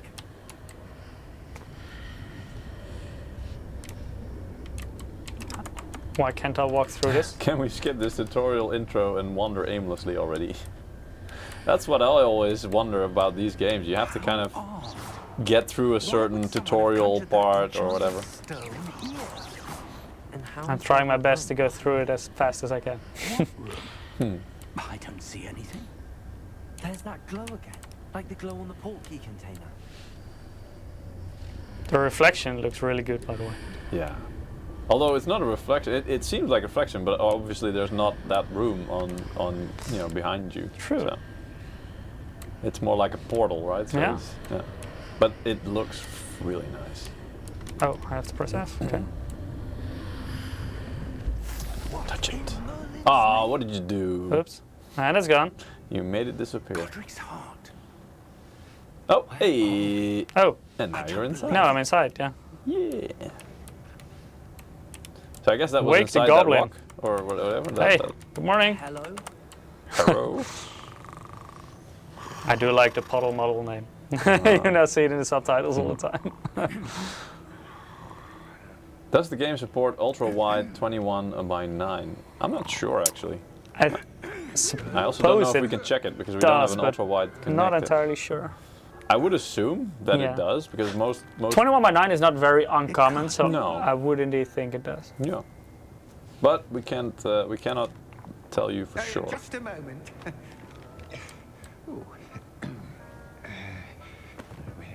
Do you guys want me to skip the cutscenes, by the way, if I can, or do you want to watch them? Let me know in chat. Welcome to Gringotts Wizarding Bank. Because of the relatively high settings and high resolution, you see that the power draw on the GPU is relatively high, but it's actually very low on the CPU. It's only like 60 watts on the i9-3900KF. Yeah, because the CPU only needs to work hard when you get higher frame rates. Yeah. So this makes sense. This way then. But yeah, 4090 using, what is it? 387, 84 watts? Yeah, 386, So- 383, yeah. Yeah, towards 400 watts. Yeah, that's pretty spicy. Okay, I see more people willing to watch it, so I won't skip them. Yeah. oh, there's one skip. Yeah, multiple people want to watch it. I think this game In, will make my PC cry. Twitch. I don't know. It depends. If you want to run everything on the highest settings, then Hands probably inside the yes. car, if you don't wish to lose them. Yeah, these are like extreme settings. Of course, you can make this a lot lighter if you go for lower resolutions. Also, in DLSS, you can go for the performance settings rather than the quality settings. Then it will have a lower native resolution that it will render on. Not just that, but I mean, remember, we have ray tracing on as well. If you Yeah. would keep DLSS on, then that's possible, but disable ray tracing, you would get like normal rendering with DLSS, so you could probably easily push this over 200 FPS. Yeah, there are a lot of options to make this game a lot lighter than what we're currently running, but of course with 3900KF and the 4090, we're running it at very high settings. Just because we can. Yes. Take a breath. Also, I mean, we would show you how it looks with ray tracing disabled, but that would require us to restart the game, unfortunately. The So thief's downfall before we I prefer not to do that because it would take a bit These too are long. the lower vaults that we're passing now. How deep are we going? Vault number 12 was commissioned shortly after Gringotts was founded over 4 centuries ago. It resides in the deepest This looks parts cool, of the buddy. bank. Yeah. Settle in. This is We're one of quite the things I distance like to about go. these movies. You can make like an epic vault that's not, it's not unthinkable, but it's quite unlikely that something like that would ever, because it's way too much work. But movies like this, yeah, everything's possible. Vault number. Vault 12. Momentous day. He looks like a very angry guy. Yeah, they Just all are. red eyes. They're quite, you know, those goblins. They're all quite. I mean, yeah, they've got pointy teeth and the big fingernails and stuff. They're not that friendly looking.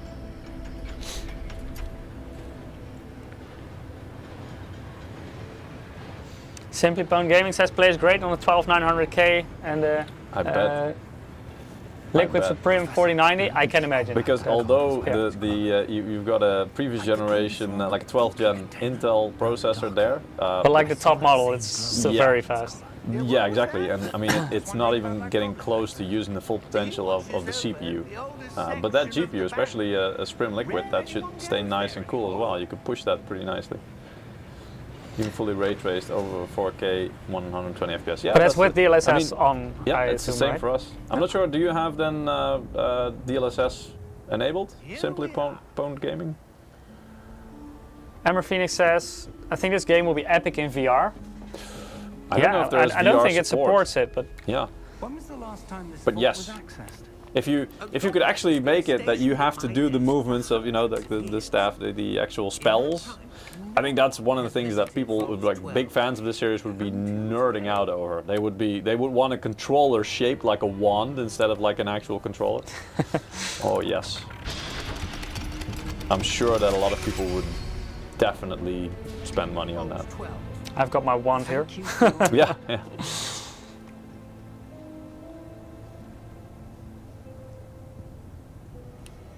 Okay, okay. What do you Let's get suppose her. we should be looking Yeah, full DLSS with frame gen. Yeah, exactly. Yeah, so yeah. that's basically what we're doing as well. So you're having roughly the same. I think you're running similar Probably. I stuff. mean, this Liquid Supreme. I mean, this is a Ventus, so Supreme. You should be able to push it a bit higher. You can overclock it, especially because it's cooled quite well. So you can actually push it a bit further than this card. Certainly unexpected. But yeah. Yeah, and in terms, especially if you play this in like 4K resolution, Yep. you're making it very GPU intensive. So it doesn't matter if you're running a 13900K or 12900K; it won't make any difference. Honestly, probably you could even get away pretty much the same i5. experience with an Ryzen i5, 5, indeed. no problem. But you know. Oh. Okay, steady or wand and let Looking guide. at your specs, you probably thought to yourself, "Go big or go home." So. Let it you guide went big. along the symbol's path to learn the spell. Press the corresponding input when prompted to accelerate your wand's motion along the symbol's path. Okay. Oh, okay, I have to press space then.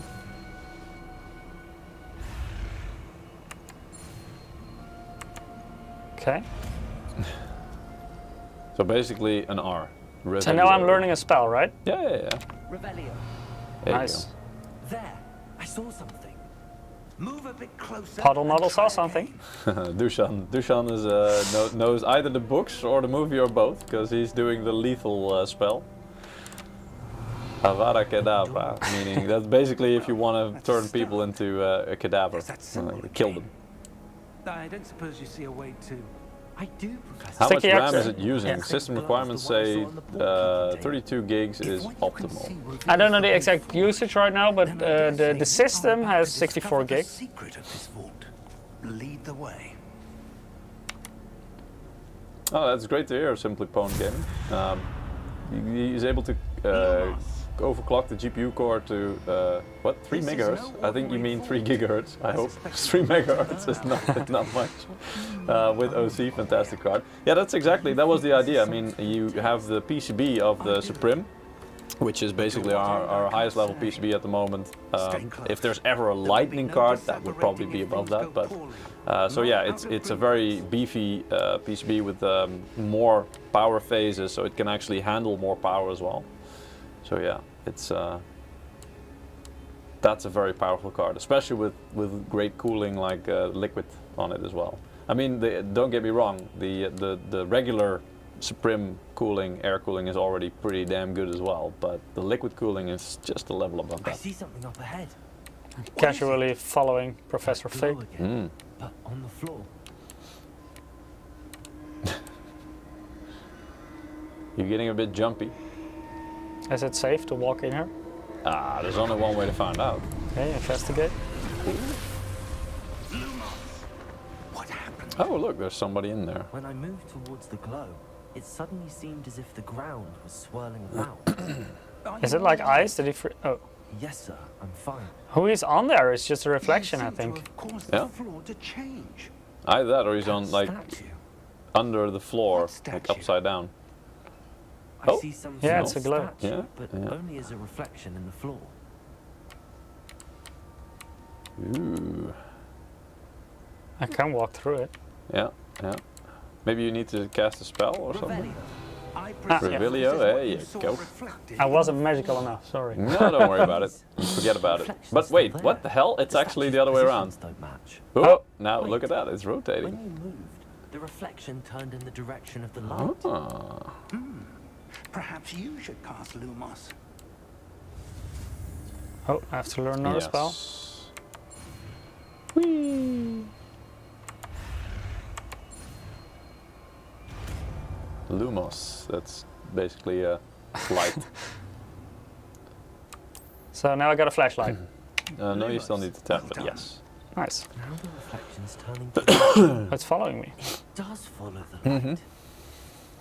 Okay. Maybe you have to align it or something. Yeah, I think so. Yeah, there's a line as well. Yep. There's something there, and then walk in that. Uh-oh. No. Oh, it's gonna attack you. Uh-oh. Oh, not just that guy. Oh, he's got friends. When the shit hits the fan. Mm. Look out! Shouldn't have done that. Woo! Protego! Look out!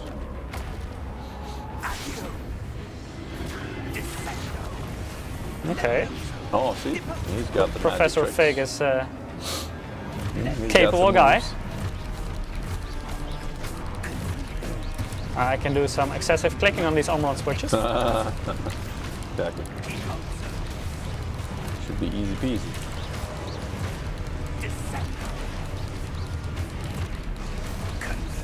Oh, he hit the professor. Oh no, he's still.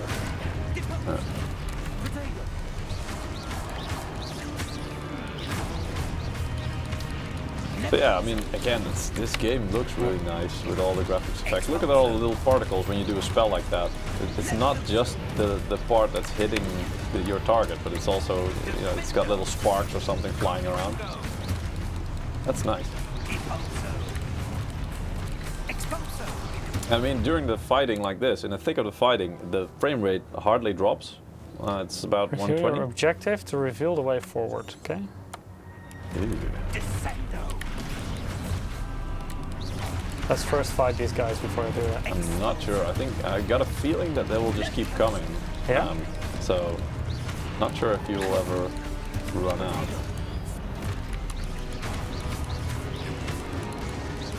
No, but it says on my objective, tap Oh. the left mouse button to destroy the statues with basic cast. Okay, Oh, fair enough.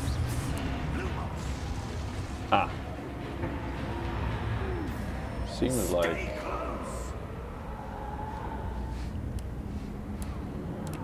stay close. Okay. What? Right here. Kill Peter, what is your favorite spell? Abracadabra. Professor! Professor Expecto Patronum. This isn't good. Because, I mean, that's just because I watched the movies, right? That one is like a really powerful spell. That's really cool. I don't know that many spells. I'm sorry. Yeah, he hasn't really watched the movie. Well, his girlfriend made him watch it, so it's like... But I cannot say that I was paying too much. Oh, I have to wait. Put my flashlight on. Okay. I Find wrote Professor break stuff Fig. spell. Yeah, it's pretty cool as well. In the game, probably. Yeah. Oh, probably follow these guys. Yep. What's Fireworks. happening? The wisps of magic seem to The be wisps. leading me somewhere. Okay, puddle model. Oh, it turns off my flashlight when I do Yeah, that. yeah. Don't Okay. do that. I mean, you could. Can you imagine in this setting having a like a more horror-themed game as well,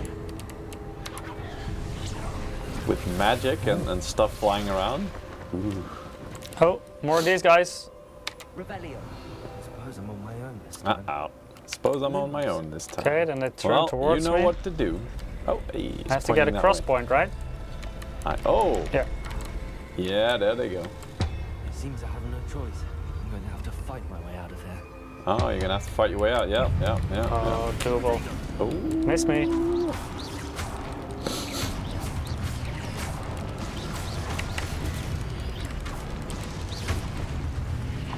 Easy.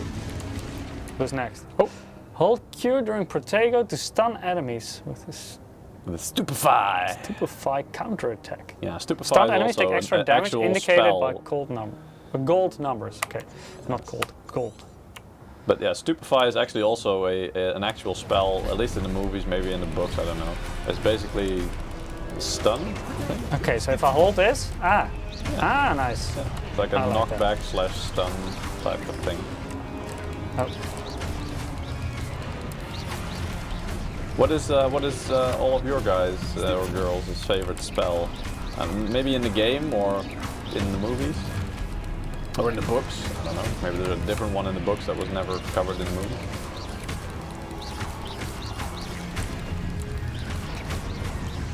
I'm happy these hormone switches are doing 60 million plus clicks. Yeah? Because I'm You doing need quite a them? few in this game.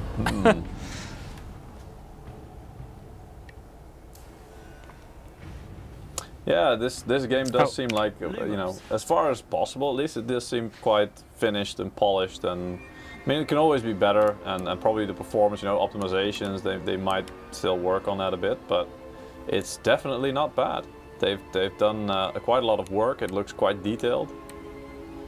Unfortunately, I don't really hear the voice acting or any of the other sound effects, but by gathering from your reaction, It sounds quite intense. Exactly. It should also, it's good production value. They didn't really skimp out on it, so yeah.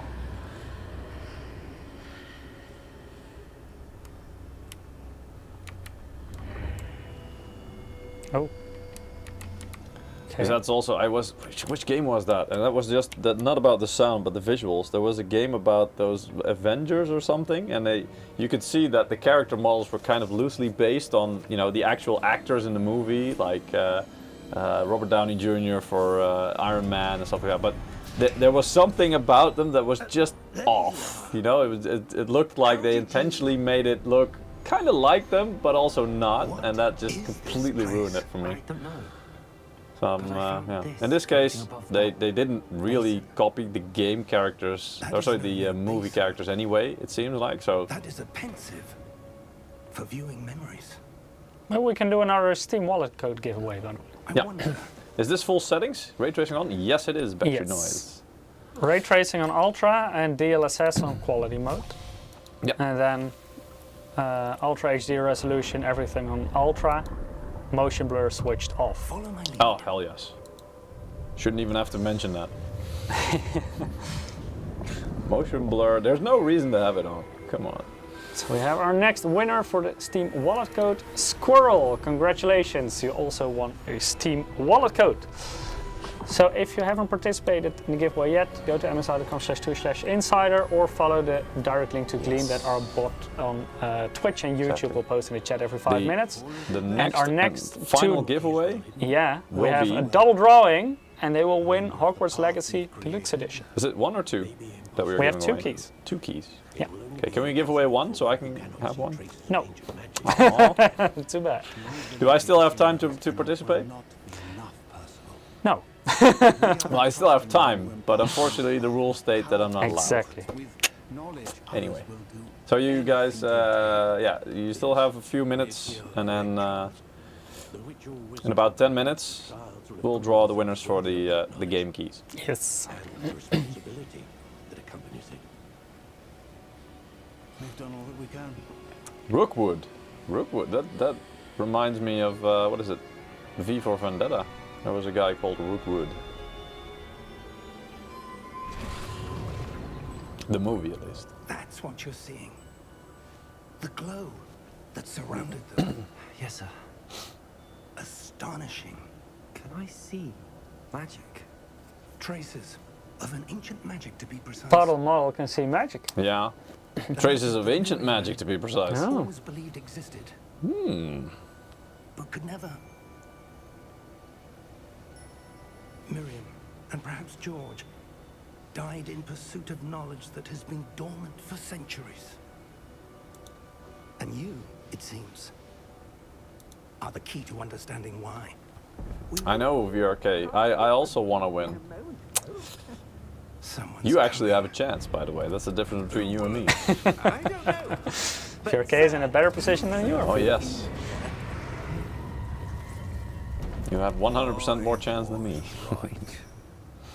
See these guys also, the goblins. More of the angry small guys. I love them as well. For some reason, there's just they're so small and freaking grumpy looking and stuff.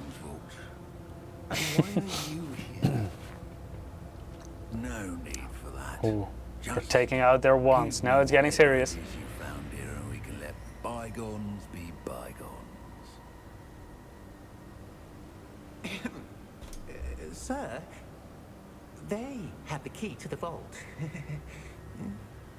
Choose your next words wisely. I only meant that the instructions to Vault 12 were quite clear. Sir, I must insist. I was to grant access only to one with the key, and you didn't have it. Oh. Boom. That was not very Yikes. friendly. That wasn't very I nice. have no patience for traitors. Now, where were we? Did you try to make Morgan Freeman as a Harry Potter character? Did I succeed? Oh, Perhaps your young friend here will be more. that would be cool though. Would need his voice acting as well. That would be really cool. Yeah, the weird thing is that the goblins look more realistic than the human faces. You know why? Because goblins cannot look realistic. They're not. You can't compare them to real life. You know, anytime you see them in movies, they're CGI. What do you mean? You never see them in real life? No. You've never been to the bank? No, But you they need the key. They may act like goblins, but they don't look like.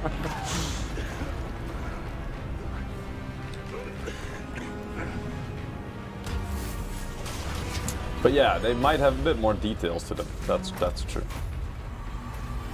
I didn't even so nice as they look like typical human bankers. Yeah.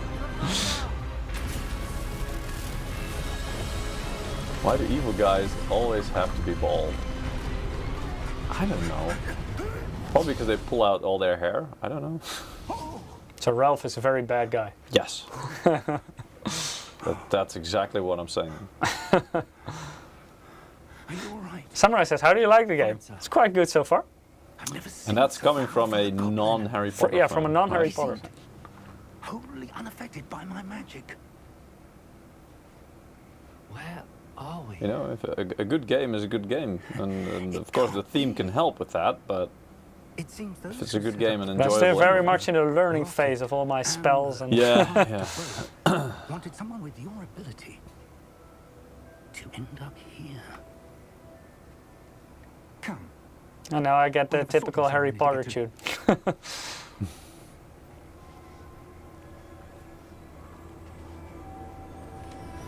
Rio's asking, is that the 4090? Yes, Yep. this is indeed on the 4090. Yep. It is running on 4K, all settings on Ultra, ray tracing enabled, but also DLSS enabled and frame generation.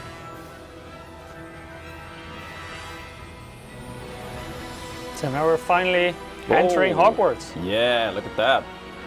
How did you know? This is the castle, right? Yeah. Well, the school, but yeah, I had a school. it is a castle, so you're right. So finally, you can start the game Yeah. after about an hour of playing.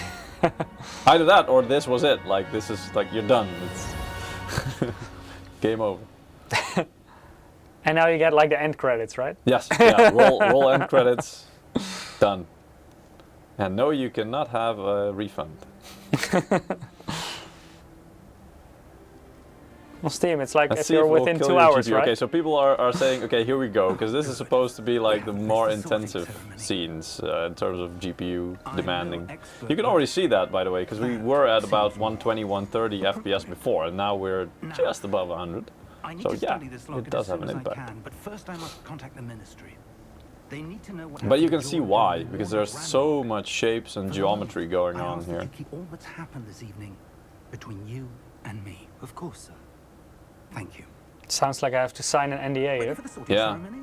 You have to go in the sorting ceremony. Okay, so let's do the. I think a lot of people were wondering what, what house Mike would be sorted into. We're gonna Okay. find that out now, and Let's I think see. after that, probably, We're gonna pick some winners of the game. yes.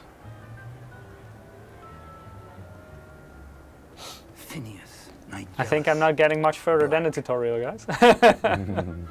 I tried. Prepare Yes. yourself to meet the It headmaster. does look awesome indeed.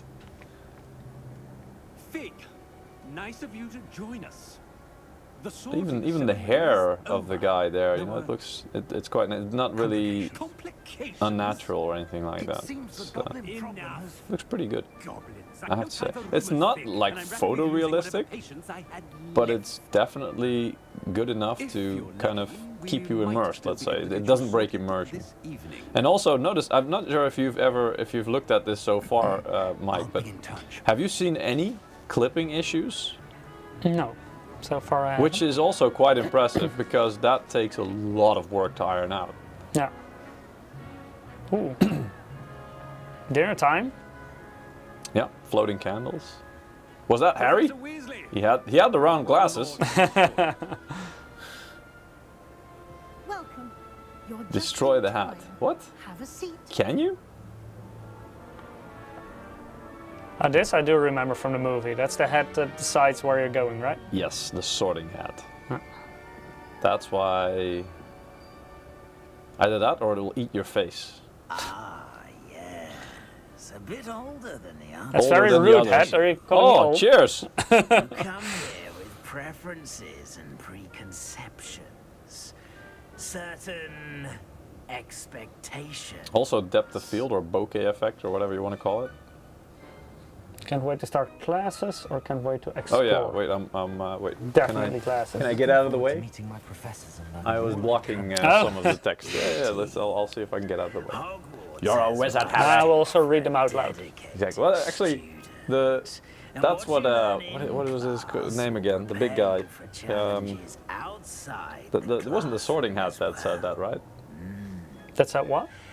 The Simply Pwn Gaming said you're a wizard, Harry. That's it wasn't the sorting hat that said that. That was damn, what was his name again? certain sense of The gameskeeper, the groundskeeper, what the big is guy. Jalen thinks I'm going to Slytherin. Yeah, what do you guys think? Brexit Noise thinks Ravenclaw. The English Soccer says Hufflepuff. It's going everywhere. Let me see. Oh, Hufflepuff, I Ravenclaw, wonder, Slytherin. detect something in you, a certain It's sense of what is it? 4 houses though, isn't it? So there's Gryffindor, curiosity, Ravenclaw, loyalty, Hufflepuff, and ambition. Slytherin. So you basically 4 ways.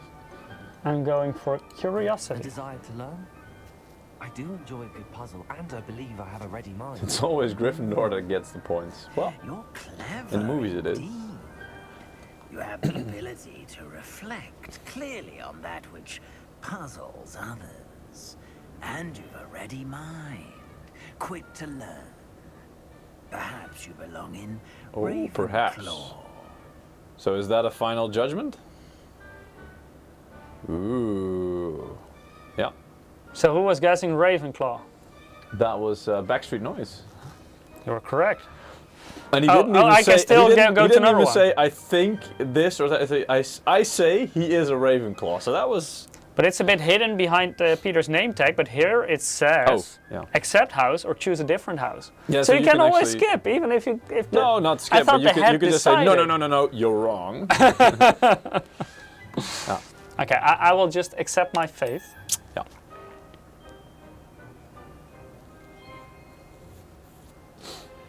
You Ravenclaw belong it in is. Ravenclaw. Thanks, hat. Appreciate it. But you did ruin my hair. Yeah. Oh. Oh, new outfit? Yep. Ravenclaw.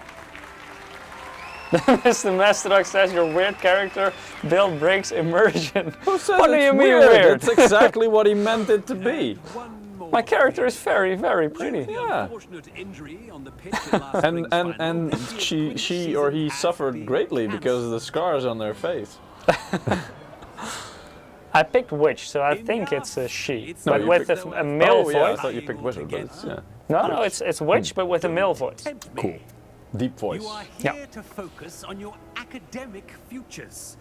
I'm sure you will Makes you have wonder plenty how to the do 4090 before will be classes pushed begin next year, tomorrow. when games like this, so soon after 4090 release, are pushing said performance already. I'm sure you will Yeah, have but plenty to do again, before you know, I classes think begin tomorrow. this is most games will really put cards like this under pressure at 4K with everything maxed out. I think then a lot of games will Would you be start, so kind you as know, to show our new students an stuttering a icon? bit or I you shall know, see to it, sir. not pushing quite at 200 As I was FPS saying, anymore. I'm Professor Weasley. Especially when they are graphically as pretty as this deputy one. headmistress, it is my distinct honor to show Peter. you to your common Yeah. room. I think the time has come. To join Ravenclaw House? No. To pick our winners Yes. for the game. I Hogwarts know, Legacy. I know. It's I was just quite hoping you'd uncommon forget for a about it, student so I could have one of Might be a them. bit of a challenge. Just kidding. One I'm sure All right, so So that was it for the gameplay today. this is the entrance yes. to the Ravenclaw common room. So let's draw our final winners for In the today. meanwhile, and- we'll take a sneak peek into the Ravenclaw something room. Oh, the dormitory probably. Yeah, I think so. Yeah. Okay. So we have our first winner for one of the game codes, and you wanna call it out? Human Train, congratulations! Choo choo! You won a game code for Congratulations. Hogwarts Legacy Deluxe Edition. Yes. And our second winner, let's draw. Oh, this one I'm definitely leaving to you. Oh, Now, Sfinker Naughty, congratulations! You also won a game code for Hogwarts Legacy Deluxe Edition. So With congratulations. special to Human thanks to Train our friends from and- Warner Brothers who Yeah, supplied and the codes. Sfinker indeed, for winning Congrats, congrats! a premium deluxe version of the game. Hope you guys enjoy it. And I'm gonna switch it over Yeah. because next week Woo! we have no idea what we're gonna do, right? No, actually, yeah. No, well, that or we're not allowed to tell you yet. Yeah, maybe that. But yeah, definitely, you know, our live streams are always worth watching. If not for the content, then for the banter or for winning prizes. Whatever your reason for joining, we're always happy that you guys are here. And yeah, we hope you enjoyed this live stream. We hope you got some information about the mice as well and the game, obviously. And of course, congrats to the people that won the game, but also the Yes. Steam Wallet codes. Yep, yeah, we'll send those out as soon as possible. Yeah. And yeah, we hope to catch you guys again next week. I will And try to send them out tomorrow first thing in the morning, so you can already start to play a little bit within the early access, because it's a Yes. deluxe edition, of course. And thank you for watching today, and hope to see you again next week, same place, same time, and see you then. Not sure if same people, but we'll see. Hopefully. See you Goodbye. next week. Thanks for joining. Bye-bye.